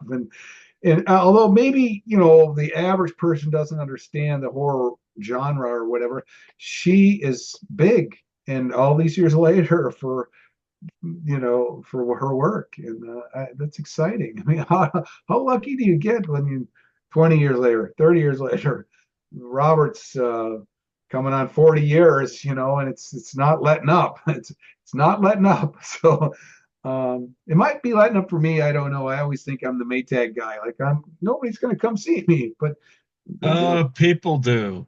People do. So, Yeah. but you've been most kind with all this. You're going to probably have to edit this down. We've been at it so long, but you did, you were able to ask questions and with my long-windedness that we went in a lot of directions, but it's been interesting. I would have liked to have really made a mark in the business. It just didn't work. Life interrupted, but here I am making a mark and I didn't know it. So, um, and you've interviewed 881 people. It's remarkable. It's remarkable. So I hope people hang in and watch this one. Well, here's the thing. Never doubt yourself, like growing up, I have major self-esteem issues, and now I'm a lot more confident than I was. Because I guess, like I'm 52 years old now, so I've lived life. Actually, your birthday's 5 days after mine. Huh. Huh. I, I was gonna I say, I was thinking you were like 40 years of age. I was thinking, how does a 40-year-old pack this much life in interviews? How do you do that? So you look great, man. You remind me of superstar Billy Graham. He has that kind the of wrestler, right. Yeah. You remind me of that. When you took your glasses off and said, "Hey, he looks like superstar Billy Graham." And superstar Billy Graham. Yep. I got. I've had some people in the wrestling community on here, so yeah, yeah. yeah. Actually, I just had Roddy Piper's daughter on the other day. I'm still in touch with her. But no, I loved wrestling from the 70s and 80s. So yeah, very familiar with superstar Billy Graham. Yeah. I grew up with it early on too. My uncle Joe turned me on. I think I was 6 or 7, watching this stuff in the main hub in Minneapolis. The hub, meaning it was a big hub for wrestling there, and they all came through there. Whether it's Ventura, Jesse Ventura, the superstar Billy Graham, Verbo Vachon, the Baron von Raschke with the claw, Yeah, and the Kenny the Axe Henning or Larry the Axe yeah, Henning. He would, throw him in a turnbuckle. They'd bounce back, and he'd axe them. And before Kurt Hennig, and there was Larry the Axe Hennig, and all these folks. Yeah, it was very interesting. I just did a podcast with Diana of Joe Bob, Diana. yeah. why can't I know her last name? But yeah, she's in the wrestling AEW, the new group, the really fast and technically proficient wrestlers of today, and they're just I didn't know that, and I had to kind of bone up on that. But yeah, the wrestling, they're very Caldwell would have been a good, would have been good, perfect kind of a personality for that. Well, that would have been interesting. They could bring a trash can down to the ring. Like Duke the Dumpster Droese, only Yeah. Duke the Dumpster Droese didn't win a lot. I have a feeling Ricky would. Yeah, so I've always liked to watch those guys, bigger than life, just having fun. And Mean Gene Okerlund, Yeah, they're always, they're just Mean Gene's just like deadpan, with all these big bruisers around him, putting the mic in their face, and they're talking trash. And yeah, that's yeah. kind of neat stuff. I always liked that old school. They were I just did too. Yeah. I think the best champion they ever had was Bruno Sammartino. Bruno was great. yeah, Um, Nick Bockwinkel was Nick Bockwinkel, yes. Nick very Bockwinkel. erudite, well spoken, very intelligent. He'd put his opponent down, where his opponent would have to go home and pull out a dictionary to realize how insulted he was. I mean, Nick Bockwinkel was a class above. He very intelligent. He'd put you down like William Buckley would, the journalist, where he's so intelligent, you weren't sure what he really said, but you'd find out later. Um, but yeah, these guys were just bigger than life and interesting. And it's all entertainment, and so they, Ultimate Warrior, of course. And Yeah. I love the Warrior. Um, The Ultimate Warrior, yeah, died way too young. A lot of my favorites, like Rowdy Roddy Piper was a favorite. yeah, Um, Jake the Snake Roberts, Ricky the Dragon Steamboat was good, awesome, good wrestler. Yeah. Guys like that. Randy Macho Man Savage, you Oh, know, yeah, oh yeah. Bret the Hitman Hart.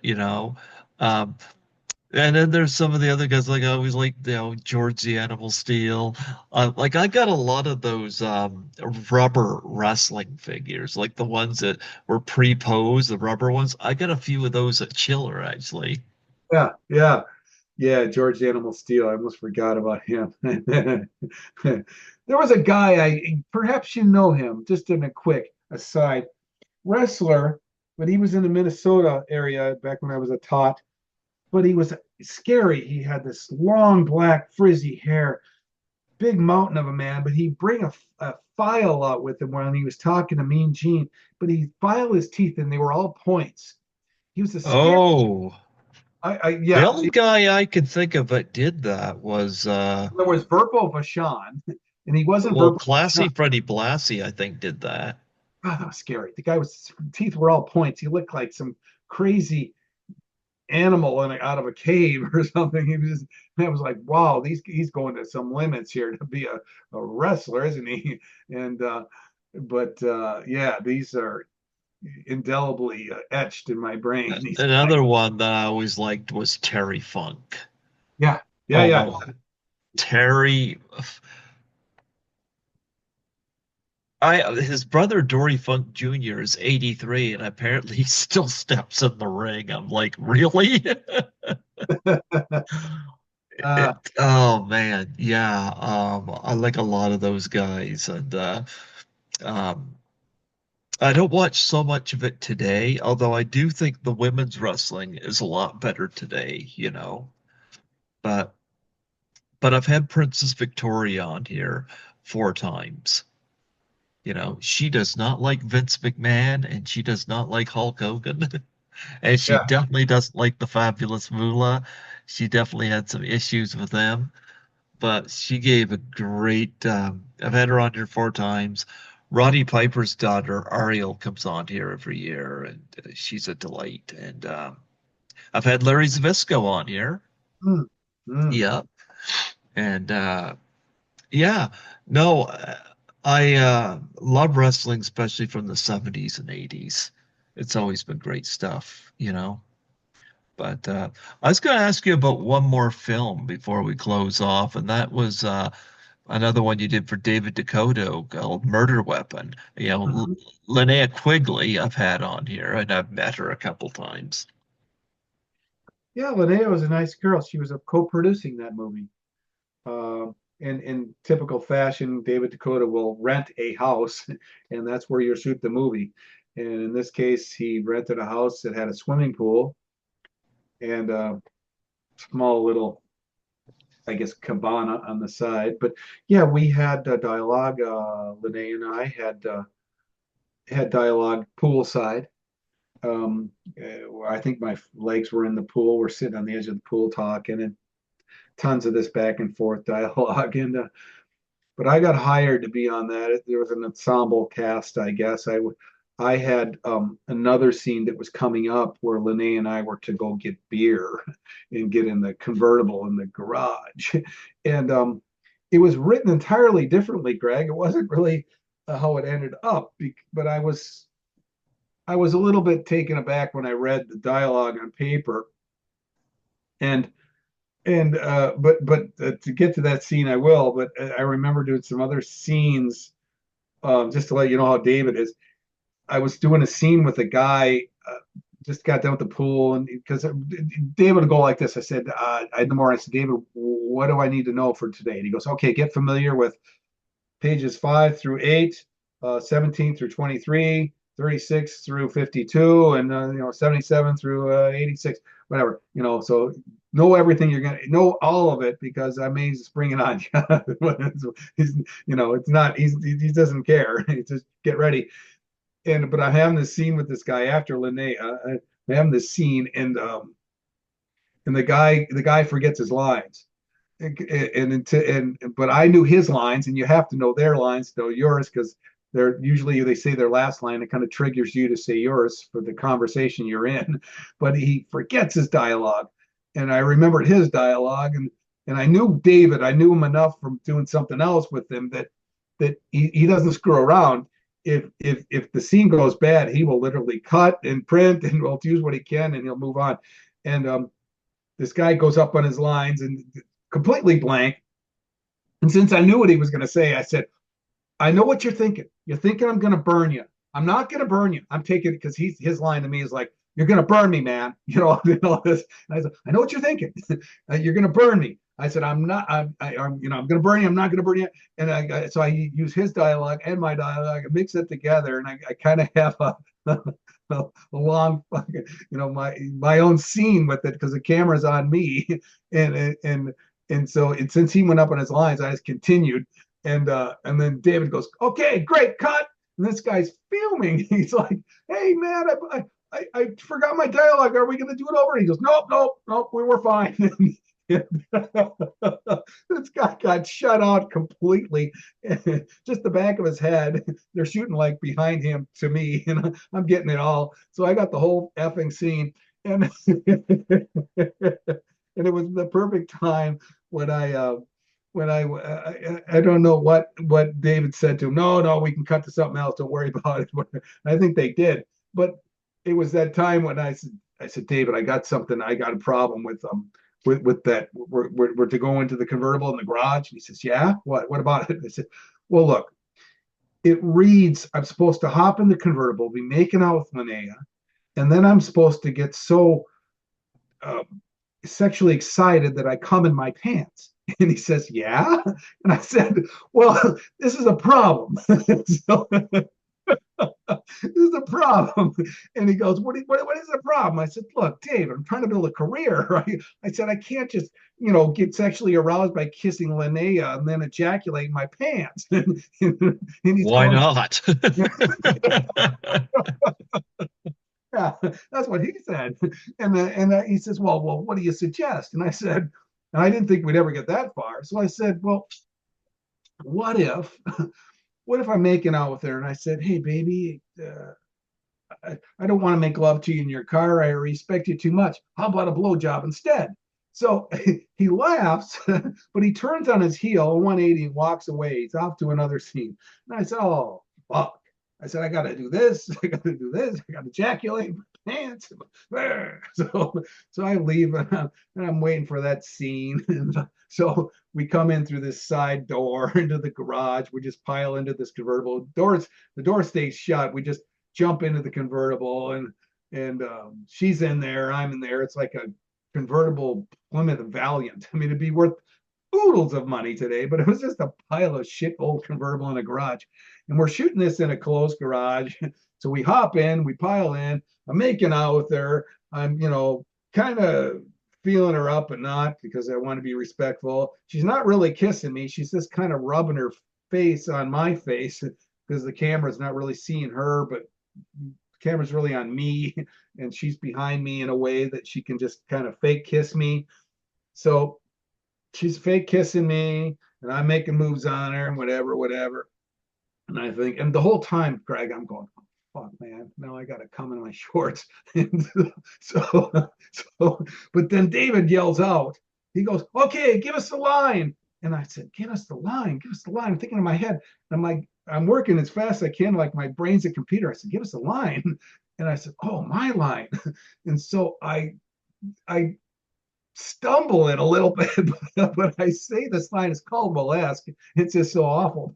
But I blurt out, I don't want to make love to you in your car. I respect you too much. How about a blowjob instead? And Linnea didn't know it was coming. I mean, that was all news to her. So she was pissed. I mean, really pissed because I think she wanted me to, ejaculate over her or whatever. Like, hey, and why not? And but I didn't, and I had said my line, and it's cut. And so we're out of there. So I got my way, but it wasn't the smoothest line reading, but funny as hell though.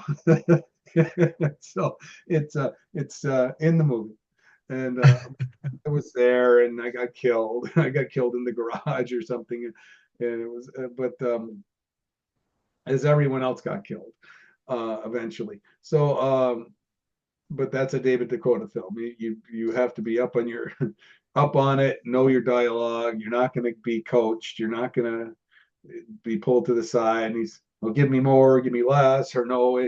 I feel that he should be, filled with angst while he does this. There, none of that shit. David shoots what he's got on the paper, and if you're not ready for it, too bad. He'll just cut to something else. So, is the amount of direction I got from Lee Harry 0, you can expect -4 when it comes to direction from David Dakota, and so it's even less. So you're on your own, and as long as you know it, you can. David's a perfect director.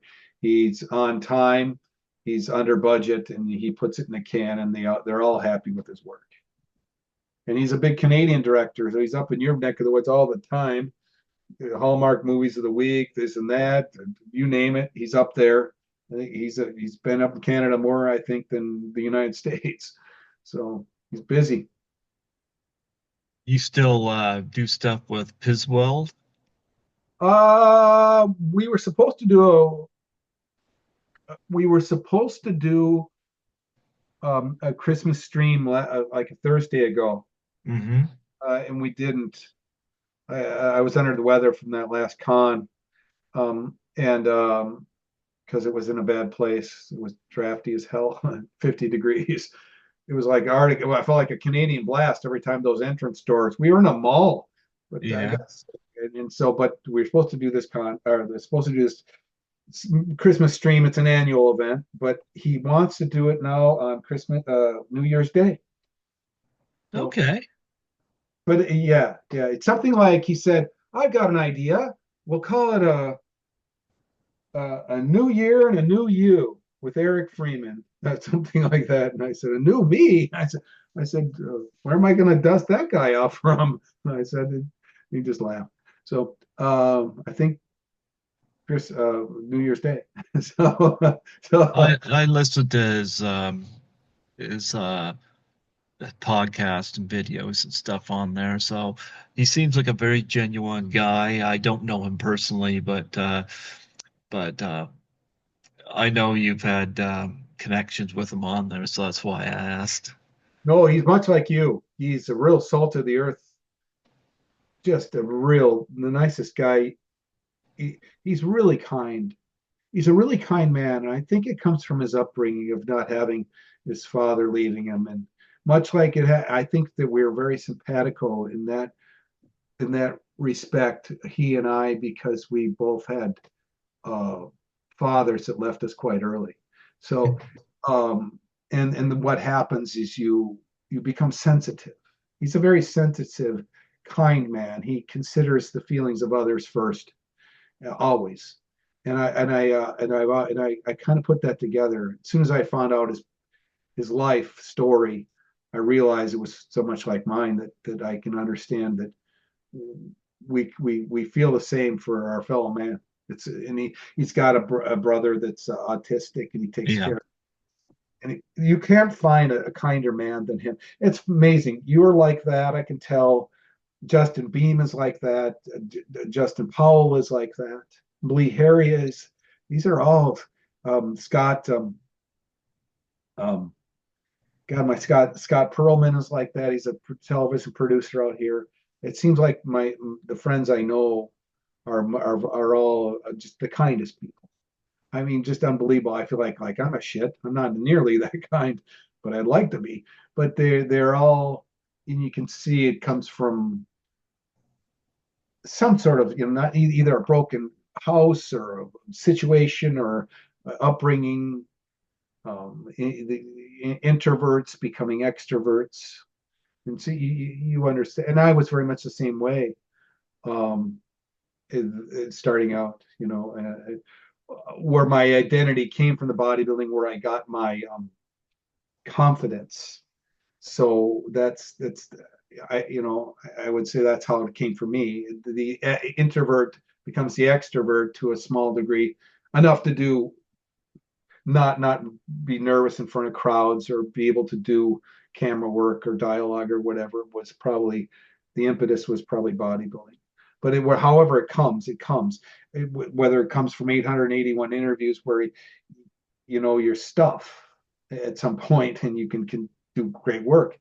So I know it's different than talking S&D, but um, actors are born of many ways, but you do have to have experience of life. You do have to come from hardship. You do have to know. I mean, to be a good actor, you have to be in the gutter, and you have to be at the highest level of society as well. You have to be able to you know you have to be able to shoot heroin in your arm and be at a cocktail party or whatever else in between. So to be good, so you gotta know hardship and as well. I feel for the new crop of people that their hardship is like losing their phone for an hour. I mean, what the fuck know about hardship? I mean, growing up in Canada or Minnesota, and your parents are gone. One at 7, one at 13 years of age. You better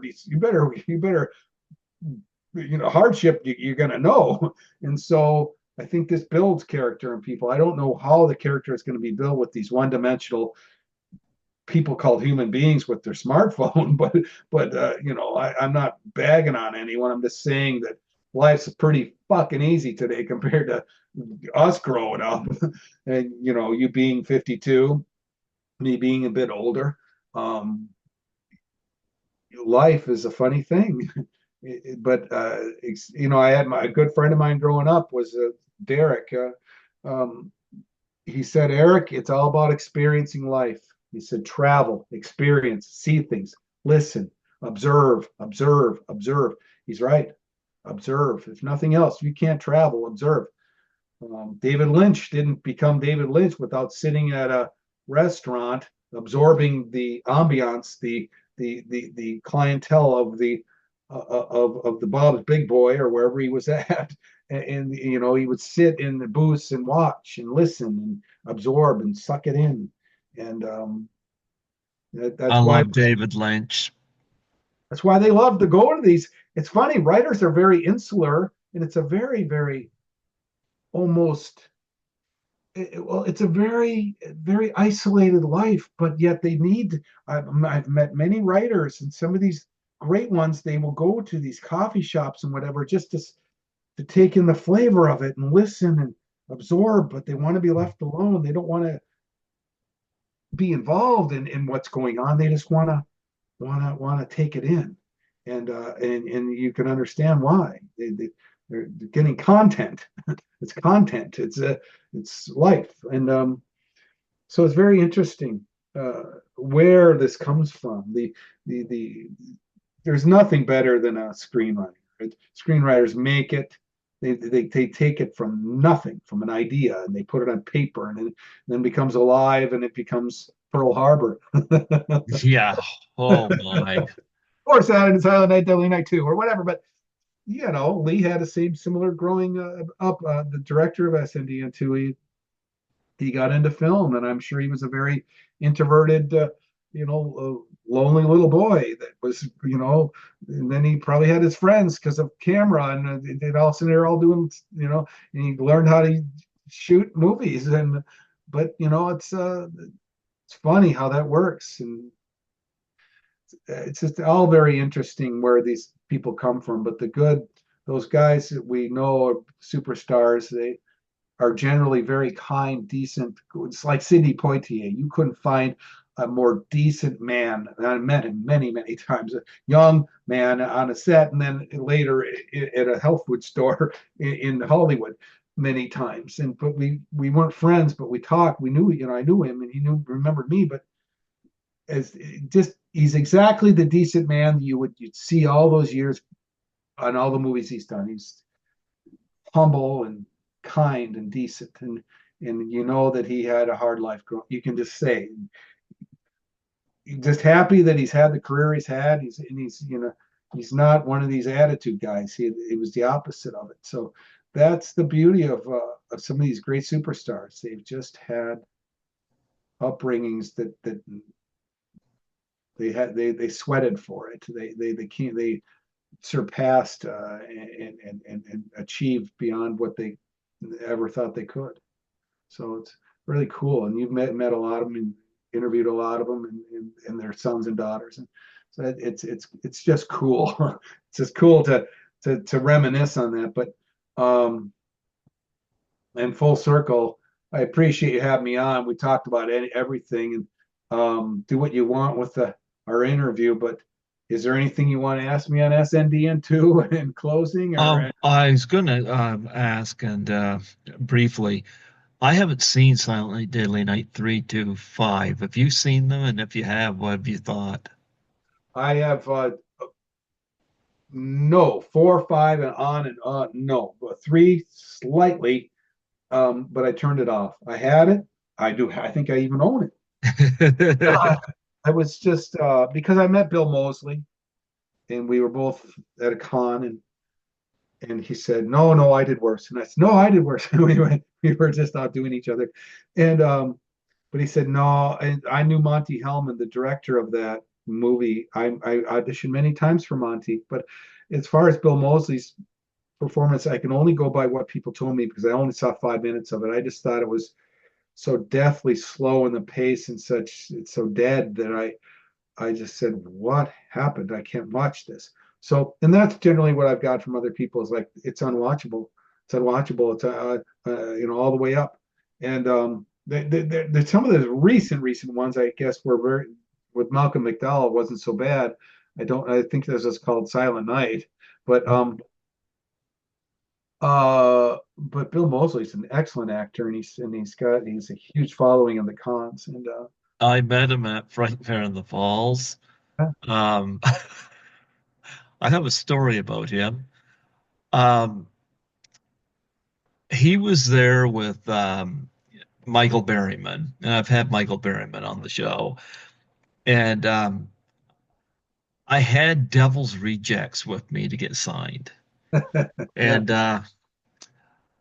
I said to, as Michael Berryman was signing Devil's Rejects, I said to Bill Moseley, I said, got a question. I said, how gorgeous in person is Sherry Moon Zombie. And he says, well, I think that's a Michael Berryman question. I was like, okay. Michael Berryman was still signing my Blu-ray, but I asked him the question, and he goes, very lovely lady. And I said, is she as beautiful as Bill here? And Michael Berryman goes, anybody's better looking than that guy. Bill Moseley just standing there with his mouth open, like, hey, I thought we were friends.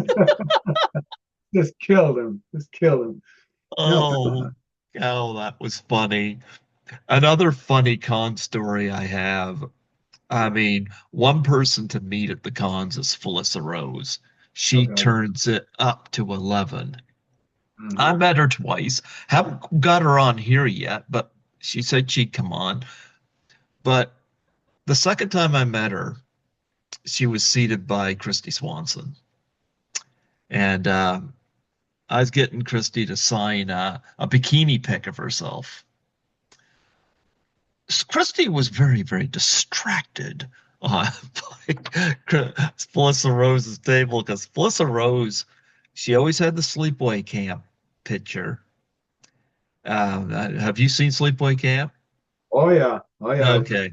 Big Well, stuff. she has a new picture where it shows the bottom half of her. Ah. Ah. And that was distracting Christy Swanson.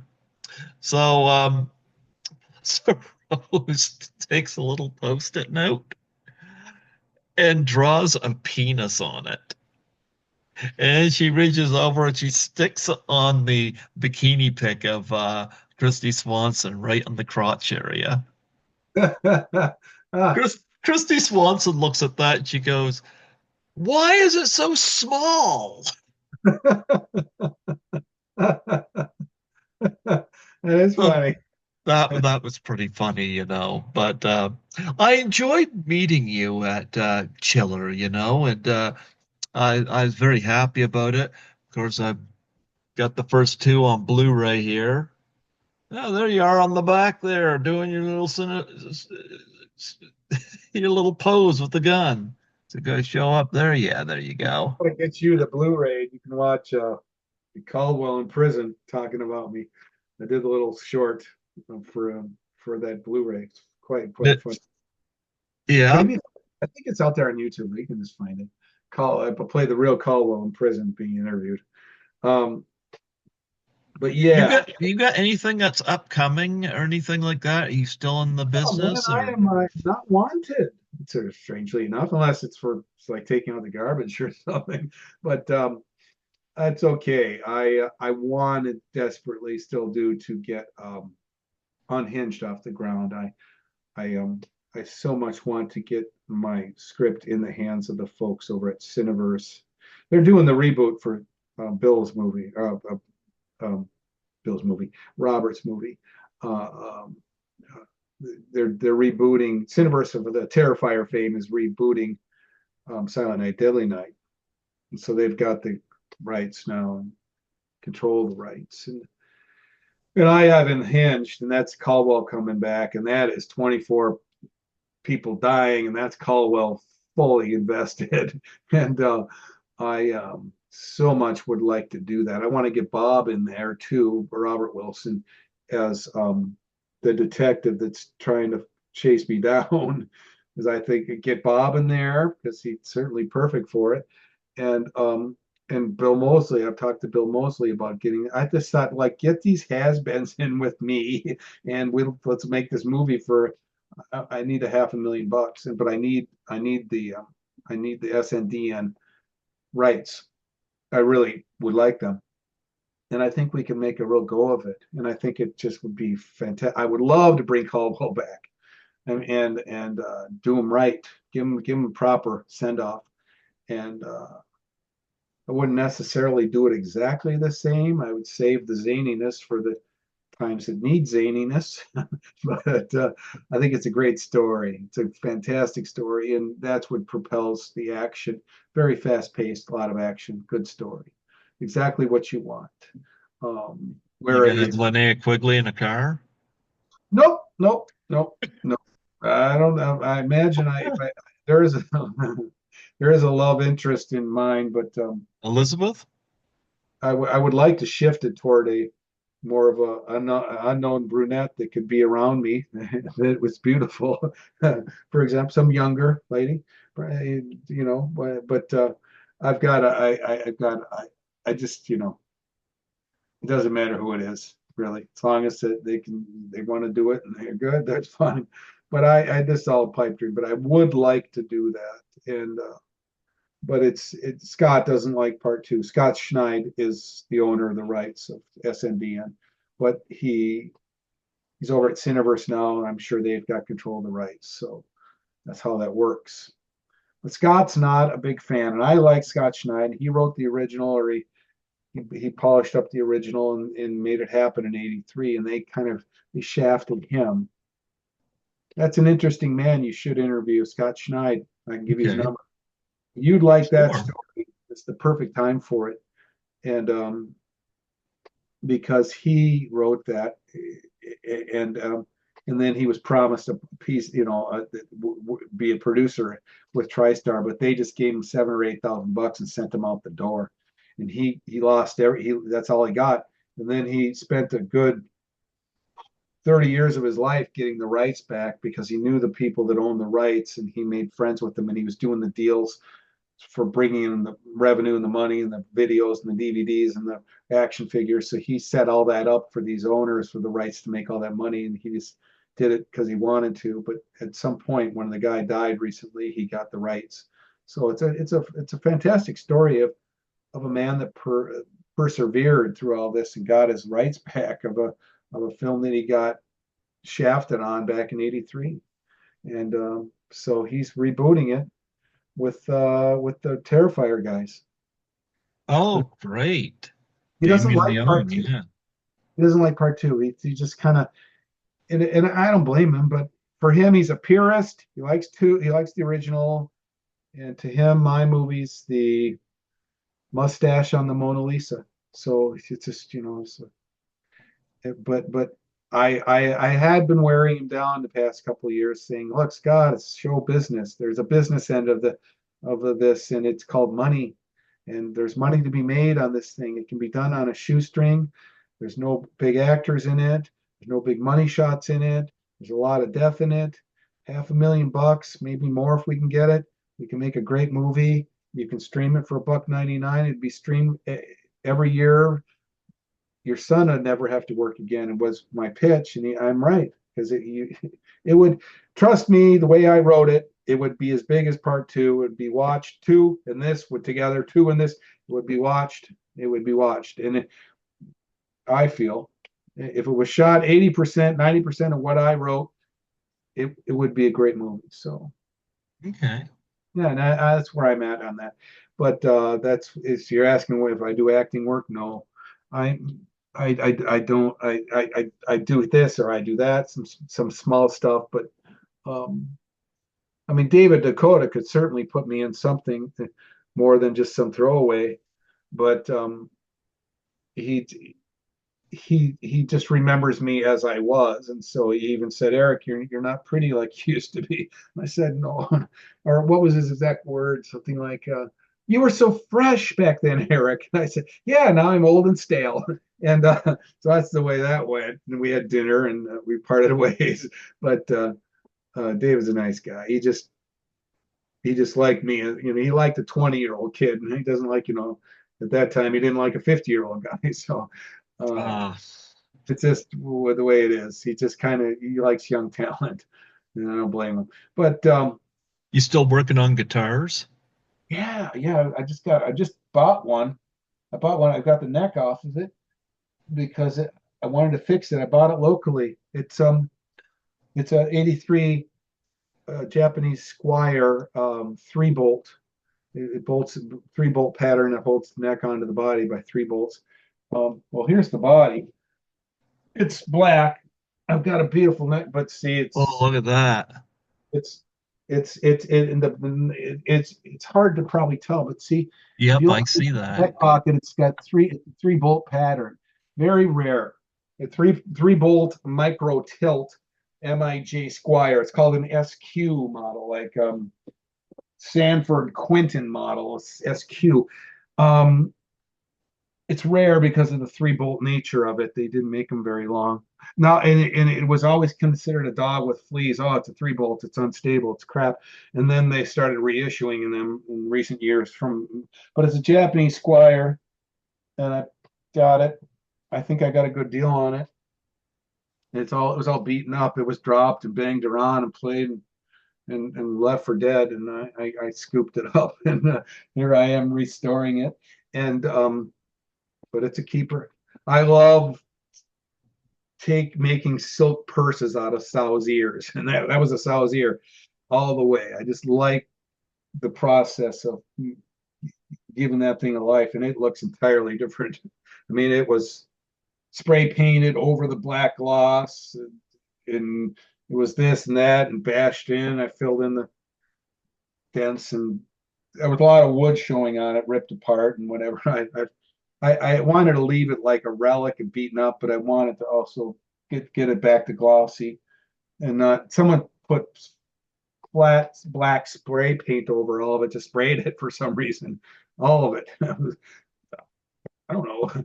I, Odd things have happened in the guitar world, but I came along and the guy had two of them. He had a brand new one. He had this, and didn't think much of that. And I looked at it. In fact, it's not even an SQ model. I say it's SQ. It's an A code, which makes it even more rare. They didn't make A code. They didn't make A code 3-bolt Squires, but just a handful. So I think it's even more rare than I believe. But the neck is real cool. Big headstock. Um, bullet truss rod. Um, Not to bore you, I'll grab it. Yeah, sure. Oh, it's right here. Um, I took the tuners off it because I wanted the tuners. I'm upgrading that, but no. See, there's this thing here. It's Wow. Yeah. truss rod. It's shaped like a bullet, and they don't. It's a bullet truss rod. 3-bolt situation with micro tilt. Micro tilt you'll find on American Stratocasters, very expensive ones. They have micro tilt adjustment. This one does too from the 80s. But big headstock, you see. And Squire. These sold for $149 in the day. So it's crazy story. This one for even less because it had entry level tuners. They weren't the nice ones. So I'm going to upgrade that without changing the wood, or I'm not going to harm it in any way. But that's what I'm doing. I just reglossed the neck and made it all.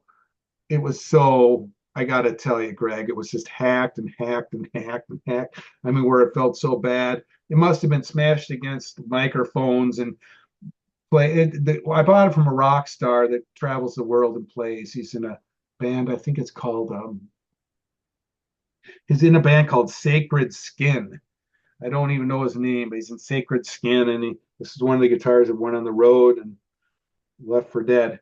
But it just came to in my hands. I didn't have to go far, but I'm pleased that I was able to sand this thing out, get it feeling good, and then re-lacquered it.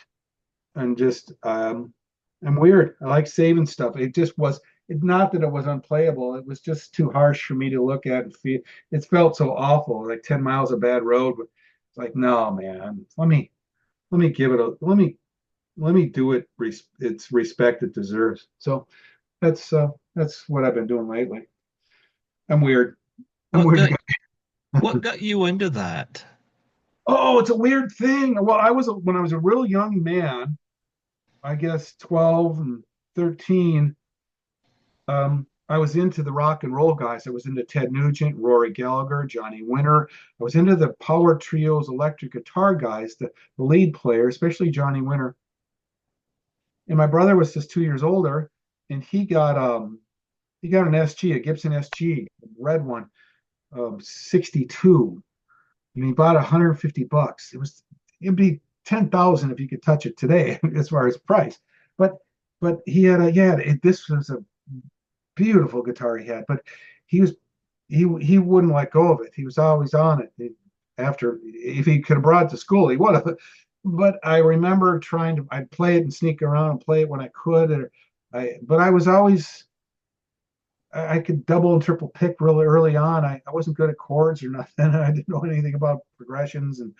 But he would be like D, A, E, he'd be playing, and but he got really good, and he got really good. He's in a bunch of bands, and he was really good. And I put it, but I for a couple of years there, I had a Les Paul I bought when I was 14, Les Paul Custom, $325 with a hard case with an amp, and now it'd be worth beyond belief money. You'd put a down payment on a house with it, but I sold that, kept the amp, thought I did great, and but I played guitar for a year or two or whatever, but um, I always my brother stuck with it. But what had because we moved and I had to move and we were always moving and eventually on my own. So guitar was something that I started and put down on a shelf, did the acting, whatever, came back, started tinkering with the guitar again, really buying them as anyone would in the regard of cool guitars and ones I like with big headstocks and reminiscent of the 70s and those style guitars. And you asked me how it came to be. Now, how did I get back into it, restoring and fixing them and making them? And I used to flip the MIJ, the MIJ made in Japan. The Japan Stratocasters were very reasonable to buy and buy parts from and whatever. They were like Toyota or Honda parts. They were all over. They weren't expensive, but you could put together an MIJ guitar or restore it, or repaint it, or whatever, and you could buy and flip. You could make money. There was a lot of headroom to be made when you had a, but now it's played out. Now these things are golden. These are more expensive than USA strats. But at some point, someone heard a friend of mine that knew I fix things and can fix anything. He calls me MacGyver. Had told a guy that lives below him in this condo. This guy's in a rock band. He's a bass player. So this bass player brings me a guitar, a really cool bass guitar that all effed up beyond belief. But it was a Tisco 60s hollow bodied, like a hollow body 335 Gibson.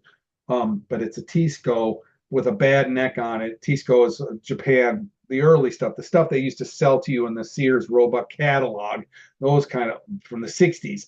So, but it's rare. This one's green. It's emerald green, bright green with the black burst around. It's the 335 body with this rotten neck. And then bass guitars, can you do anything with this? And I said yes. And I said, but we got to buy a neck. I bought another bass guitar just for the neck. I plucked the neck off it. I grafted the neck on it, painted that neck, the headstock, the same color green with the black burst. I put two more. I put two pickups in instead of the one. But the bottom line is, I beefed this thing up and turned it into a super beautiful guitar. With dual pickups and more tone and volume controls and a beautiful tuners. And so it turned it, he gives me this bag of crap and I gave him a bass guitar that was in the word got out.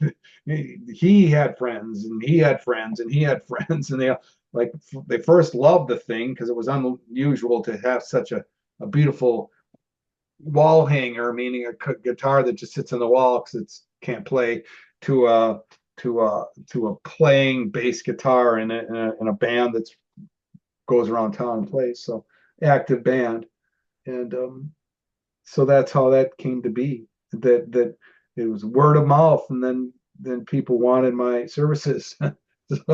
So that's but I don't do much of that anymore. But there was a time when I was just busy with that, with people coming to me with things they want to make right, or can you fix this, or can you do, so interesting little world. But it's Stratocasters for me, and some Gibson things, but basically Fender guitars. So I'm boring you, other than to say that I'm not bored at all. Yeah, I just like Strats because they're bolt together guitars. Both the neck bolts on the body. It's if you have a Phillips screwdriver and a couple other tools, you could certainly break one down. And then knowing electronics as I do enough to rewire or I've never wound pickups, but I certainly could. I was thinking of doing that because I could be good at it. But yeah, it's just making something out of nothing. And I've collected a lot of guitars and not ones that are every guitar I have, I know I could sell for more, whether they be Indonesian Strats reissues or MIJ reissues or a couple of few Americans I've got. But I prefer I prefer damaged, broken, screwed up, disrespected things. Maybe that's why I've had such weird women in my life. But, no, but I think that there's something about fixing something that's been neglected or beaten up or my little cat or little orphan cats or it's like, hey, I can save you. I can save you. So I looked at that the other day and I was like, wow, I didn't think it was and I right in front of the guy. I said, boy, this thing's been rode hard and put away wet. And he just laughed. I said, this thing's beaten to hell. What did you every angle on it's just smashed, fucked up. He goes, yeah, there's some patina about it though. I said, yeah, but wouldn't play. It's no sound. It just so I just like I like fixing shit that's broken or building stuff out of what's neat is coming up with ideas like I come up with something new. It's like a script guy coming up with an idea for a film and then writing it.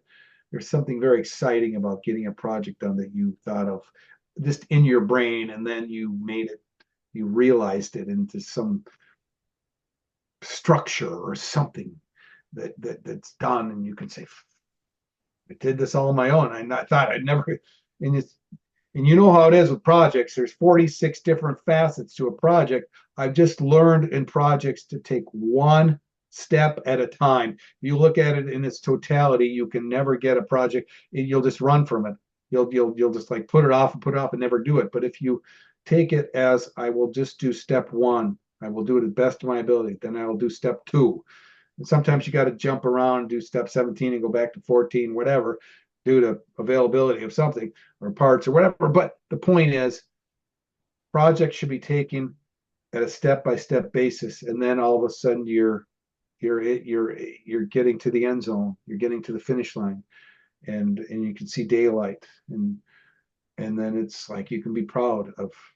It's just so easy to go out and buy a Strat, and play it, but when you live it, you build it, you put it together, and there's a pride that you can't get just by going out and buying one.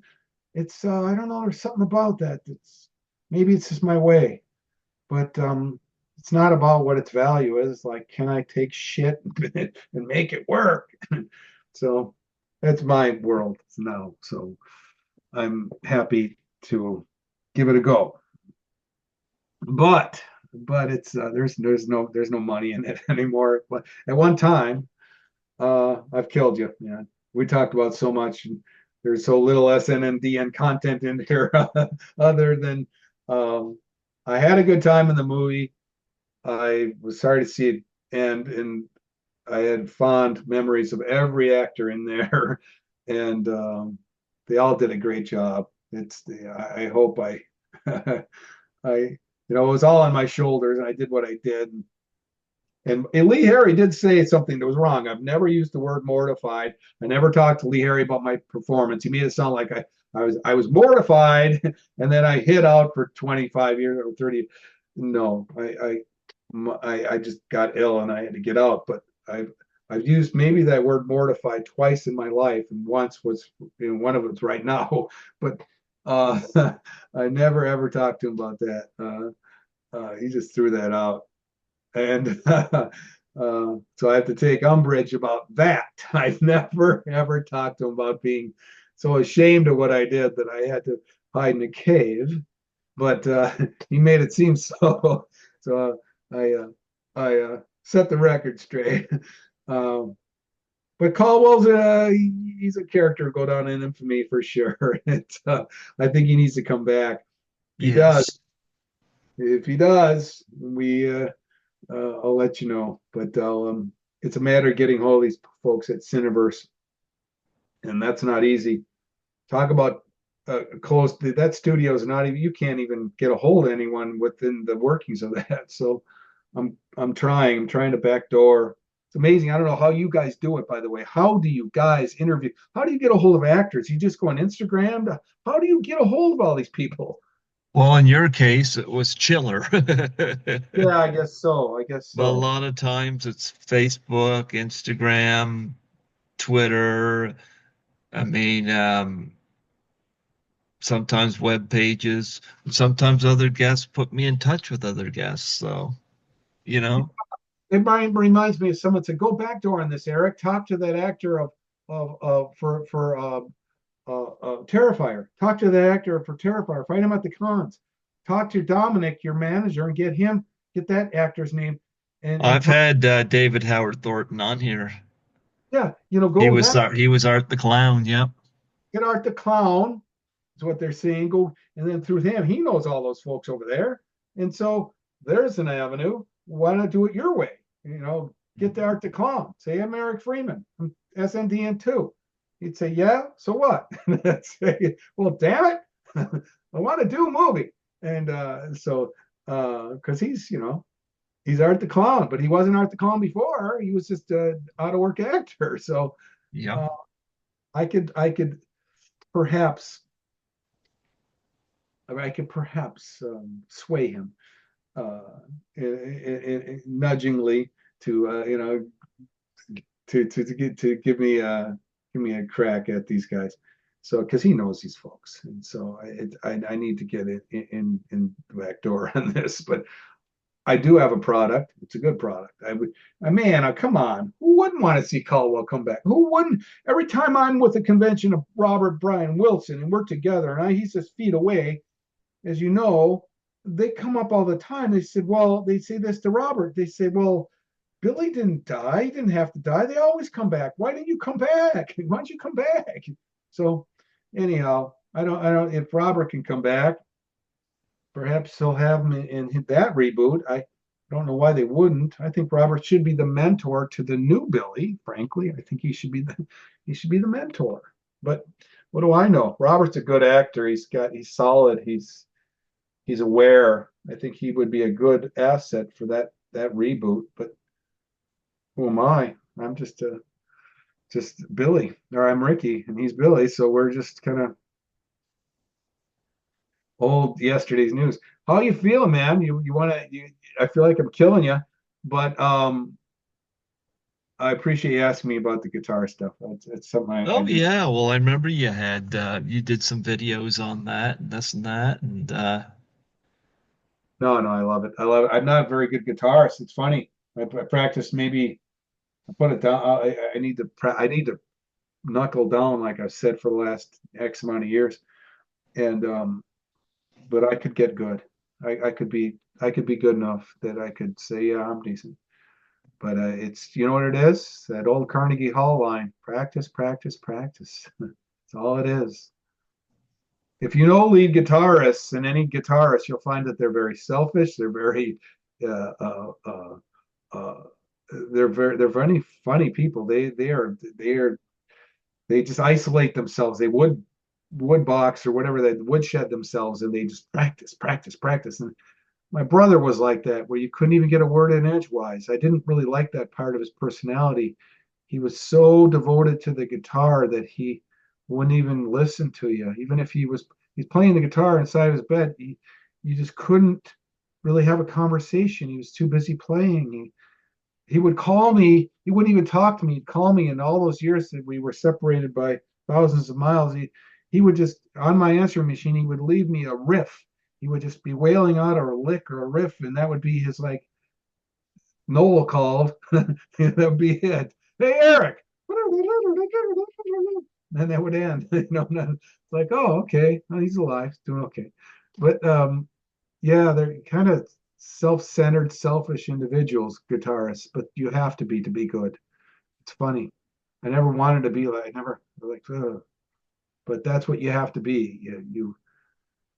I've seen guitarists with the most beautiful women, and they got the woman because they were a guitarist in a band, and they were liked, and they were in a band, and they play guitar, but they treated ladies like shit, because they were Hmm. totally involved in the guitar. And I go, here you have real life art, a beautiful woman, and you're fucking with this guitar, man. I'm like, ugh, ugh, why aren't you set that thing down? There she is.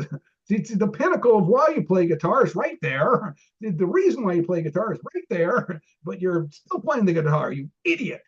It's like, but this is my thought process. Like, well, but rock stars. So, but I get it. I get it. So to be good at anything is to woodshed yourself and do 881 videos Oh yeah. and work your tail end off like you do. So I can appreciate it. But yeah, I suffered a lot of years to banging through trying to become in the SAG and getting after and this and that and SND and came along among other things. So it's sacrifice. So um, My brother and I've had a lot of fun watching Silent Night, Deadly Night too, and he's definitely familiar with you. I should, because I know he'd be up. Do you want me to put him on speakerphone, say hello to him? yeah, you got them. Put them on. Put them on. Just a second, I'll do that. I'll do that. Okay. Sure, I'm going to let my cat out the door here. sure. There we go. Hey, Yeah, get him on the phone. we could do that. All right. Call him up.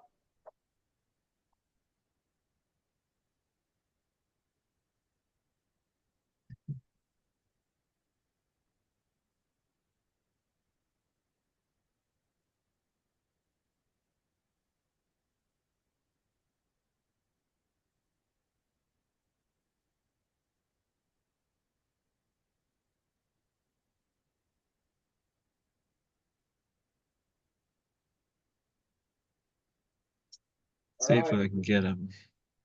I'll be right there. That's okay. Just a second, I haven't got him on yet.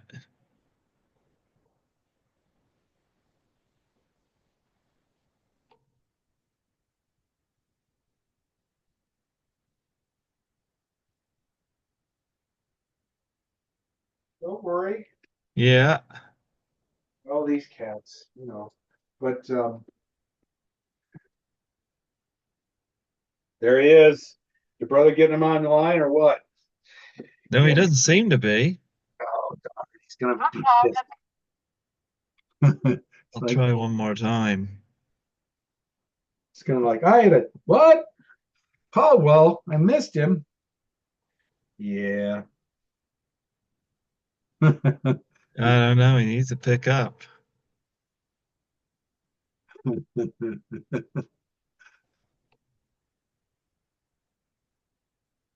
Oh well, just a But second. Fix him. you tried. That's more than you could do. Any other, it's well, what's his name? John? Andrew. Andrew. Does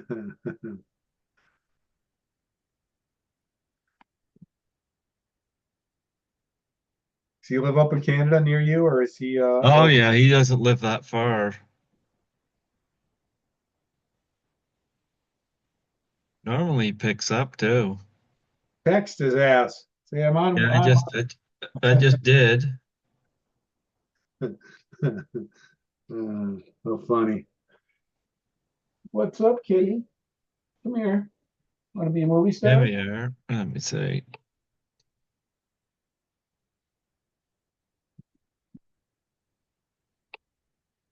Oh, we've been going at it. Shit, 3 to 6:30. You have got to end this, only because I've killed Yeah. it. Yeah, I got you on speaker. I'm still on the interview with Eric Freeman. Say hello to Eric Freeman. Hey, what's going on? Hey, Andrew. Nice Yeah, to meet you. your brother sure gave it his best. He got a hold of you finally. Um, I appreciate you being a fan, man. You apparently you and Greg were looking at my movie many times for many years. So thank you. Oh, absolutely, absolutely. I mean, honestly, classic. There you go. You sound a lot like Greg. You do sound very similar. Same frequency. Cool. Only because my voice is pitched a little bit higher for the phone. Otherwise, it's a lot lower. Ah, so he's the baritone. Um, Yeah, we've been talking forever about everything. I've been keeping Greg on it. We're 3.5 hours in, and I know he's just had it. I can see him fidgeting and fumbling, but we've had a great time. We've talked about everything outside of SNDN, but um, yeah, no, it's been fun. It's been cool. I hope he can make a shorter video out of Oh this. no, we're gonna have this full length. People are gonna die. Uh, This is not even my longest. but this is Well, cool. Greg's very knowledgeable about movies. He watches pretty much everything and goes into great detail. So, I Yeah. mean, you won't find anybody better at picking apart small details that most people would overlook. I So, know, I know. That's the thing where he goes, well, I want to ask you about Rodney Dangerfield and Back to School. I was like, woof, we spent an hour over there because a lot of stars came out of that movie, and but he knew all the little scenes and little what was Rodney like, and yeah, it's fascinating. It talk because it you go down these rabbit holes, but they're very interesting. So yeah, he's very knowledgeable on and minutia, granular uh, uh, film critic. oh yeah. Yeah. So, I mean, anything that you've done in the movie, he'll pick up on it. So, I mean, the details that you might remember about the movie that you thought were awkward off or somewhere, just ultimately hilarious in your own mind, he'll pick up on it. He'll bring it out.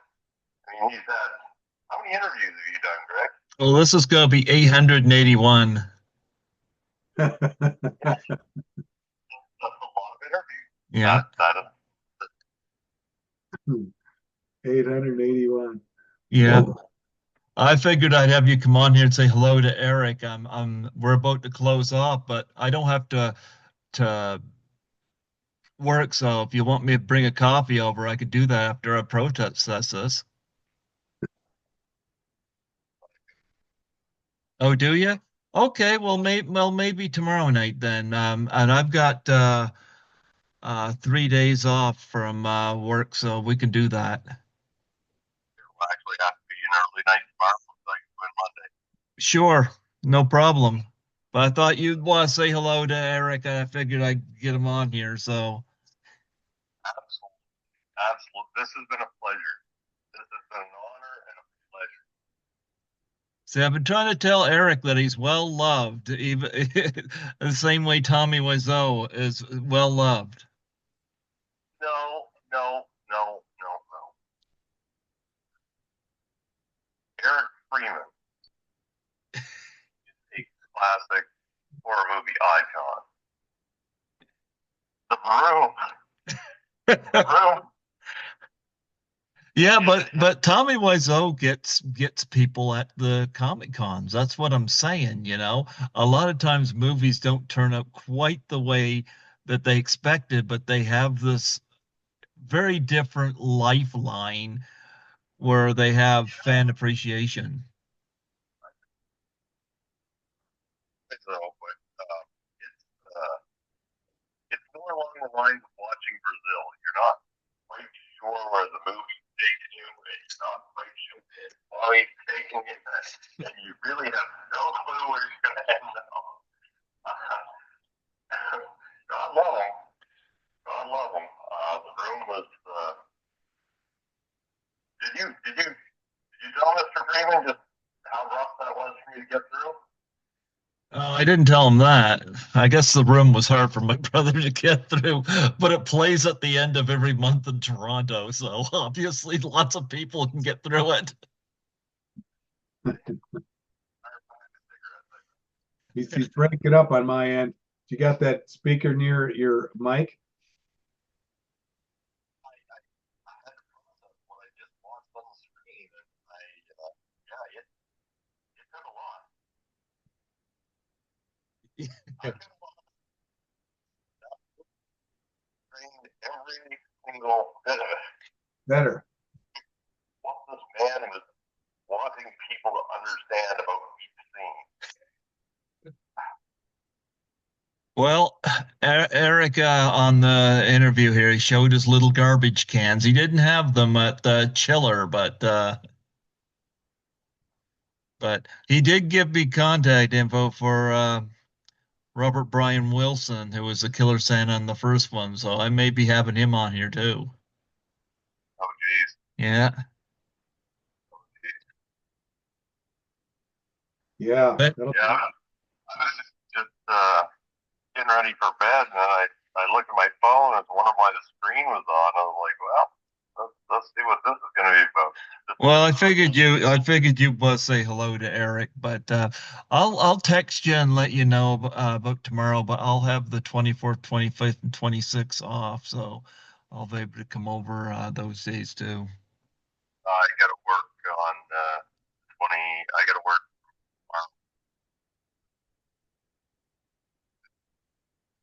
tomorrow. These are hardworking brothers.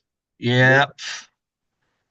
Well, this week I didn't take a day off. I went up there today and started lifting and moving. Anything that weight, 300-400 pounds, I just grab it and go. So My, need something. I move it. yeah. Stuff that it takes normally 2 or 3 feet. I'll pick it up and go. Well, Eric keeps himself in good shape. Don't you, Eric? Oh, I try. I try. Hey, you never know. Caldwell comes back. He's gotta be ready to throw people around. Um, but Andrew, it's been nice to talk to you, man. I'm glad you guys are close by, and it's nice to have a brother you can count on. That's cool. So have a good Christmas. Yeah. You have a maker. Yeah. I'll see you soon, Andrew. I'll text you tomorrow. All right.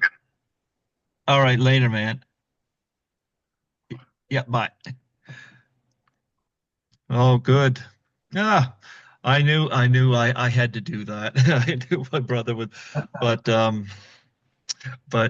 yeah, he appreciates your work. I want you to hear that because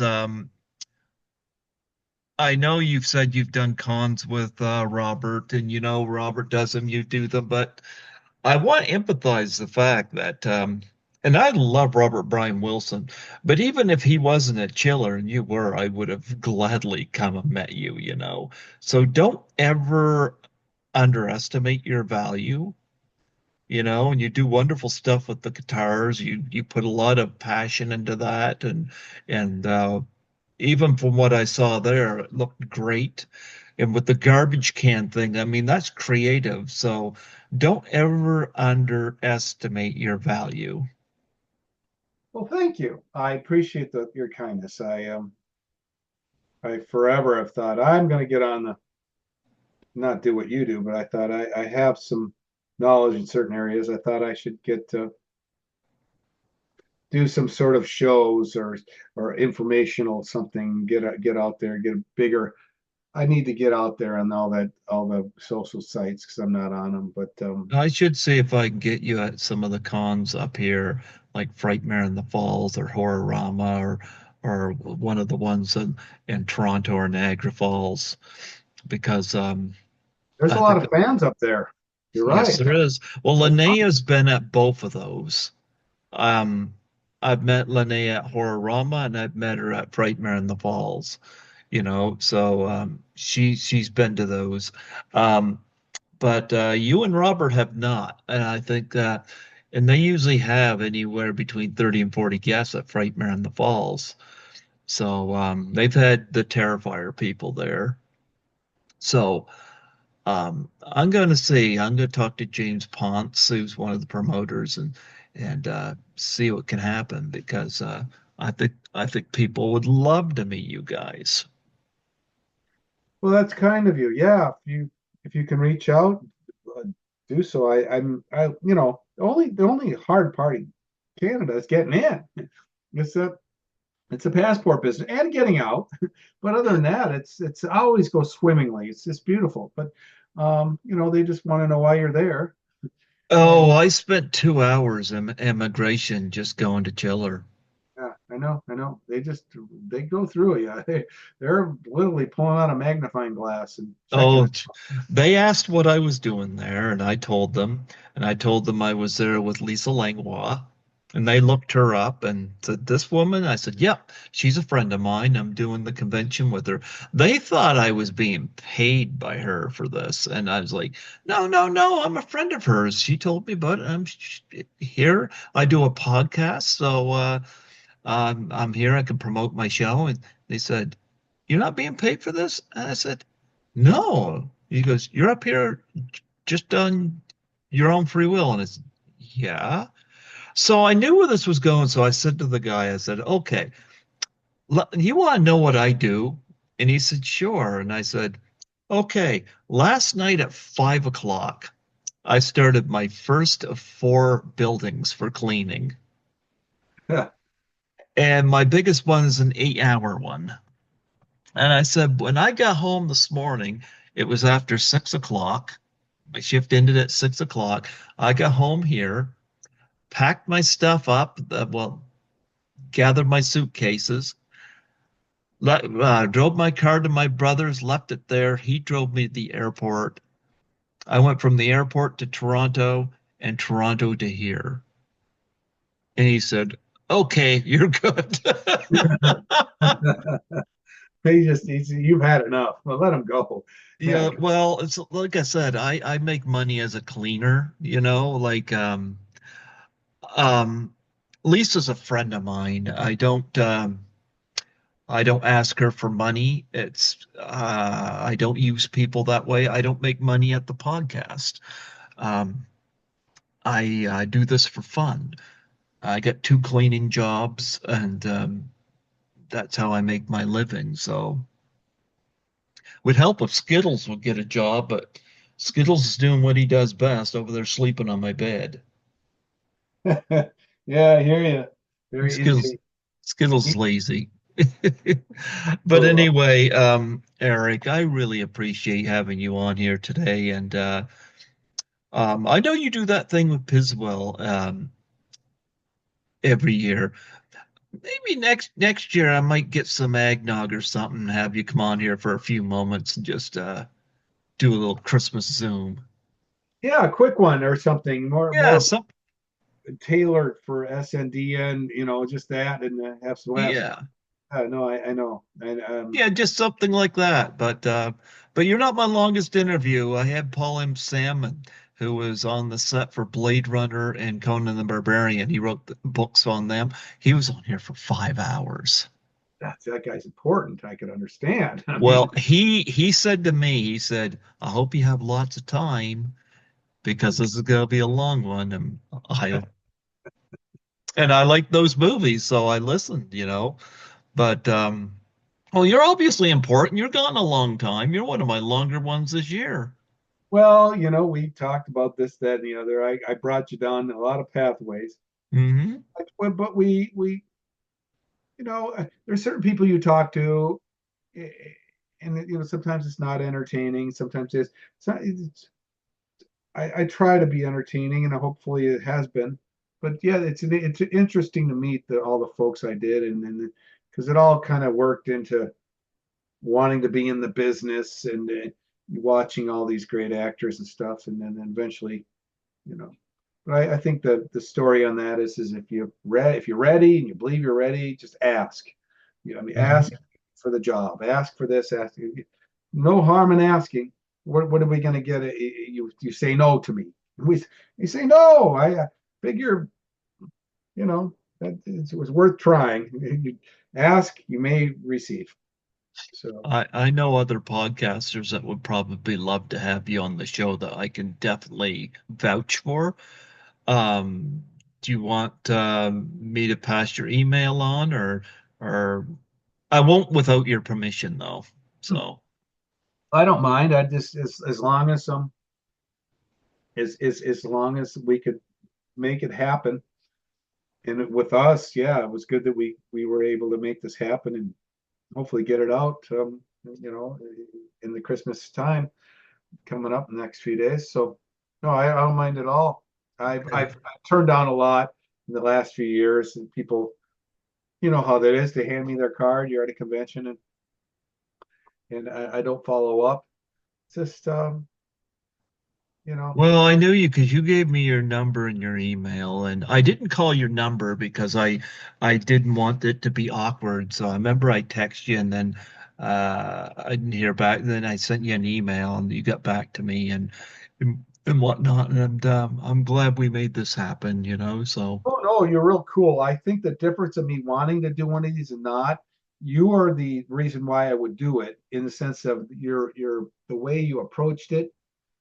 I don't like it when podcasters are saying, "Well, hey, look, I'm on a deadline. I can fit you in here." It's all about like what makes them work for them. They approach it like, I'm the guy that's going to give them a show, but they can but as long as it goes by their rules and their rules only at this time and this date, I can put you in at 3 o'clock on a Tuesday, of November 25th. Well, that kind of guy I'll blow off every time. It's like, this is all for you. This is just I understand that totally. content. And you want me to tell you something? This is why this is recorded and not live. I've ran into this problem where I've connected a guest with somebody, and I would it wouldn't work out because they have the show going a certain day and a certain time. I'm like, that limits you.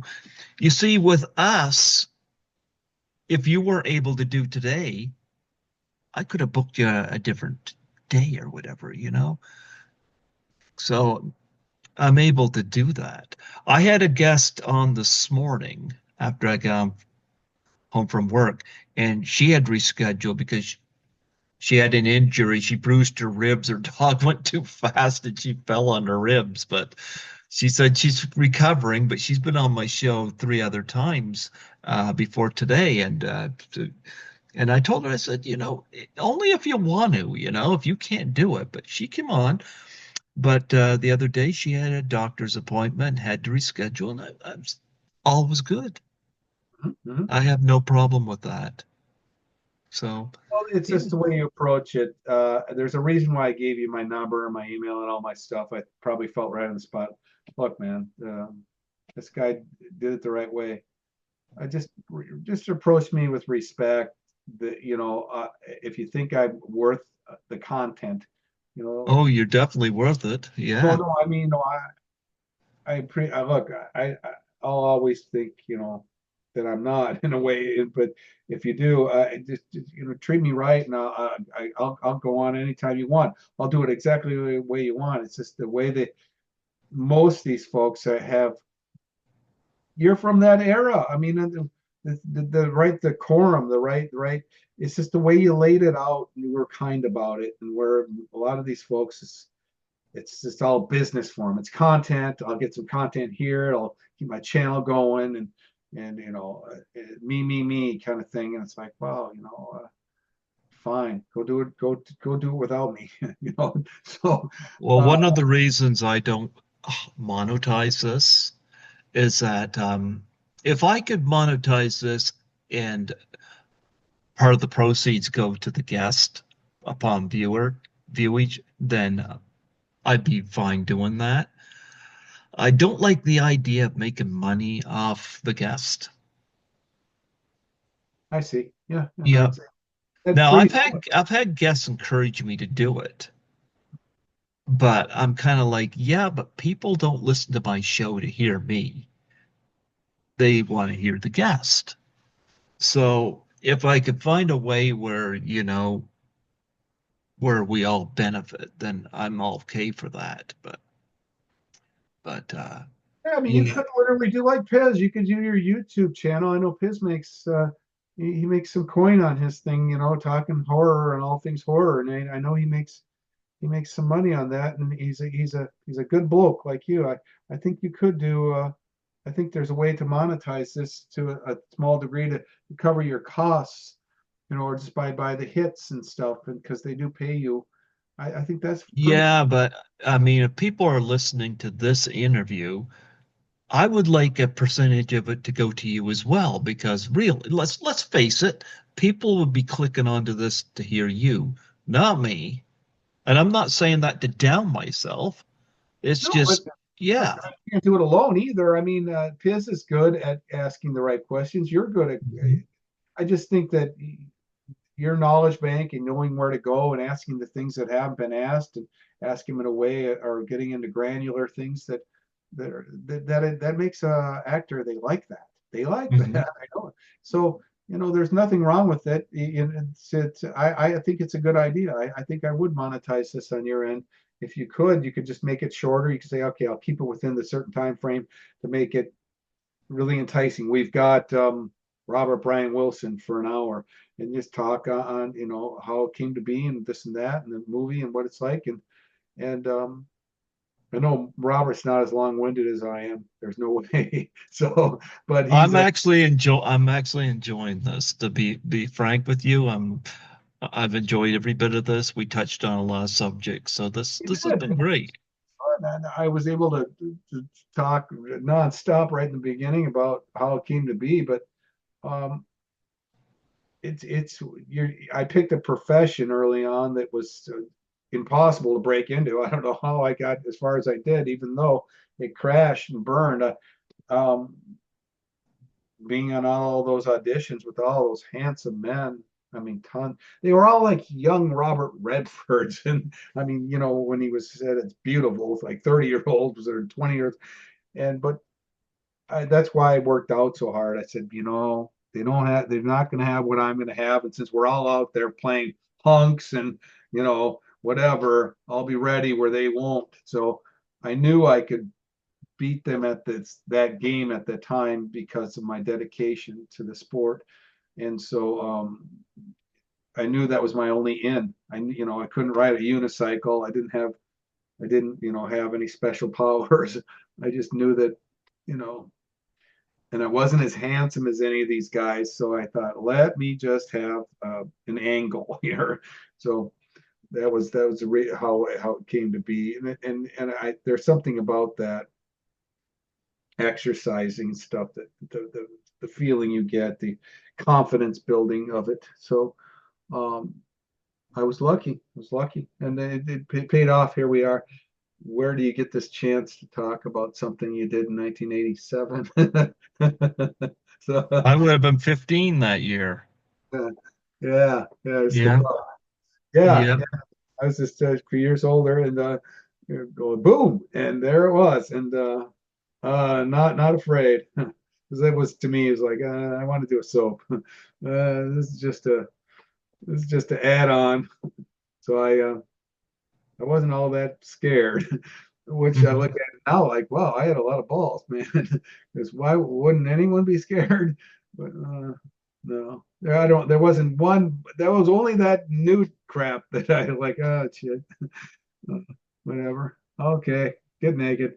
Um, Thank you for your time. Absolutely. How neat. I will.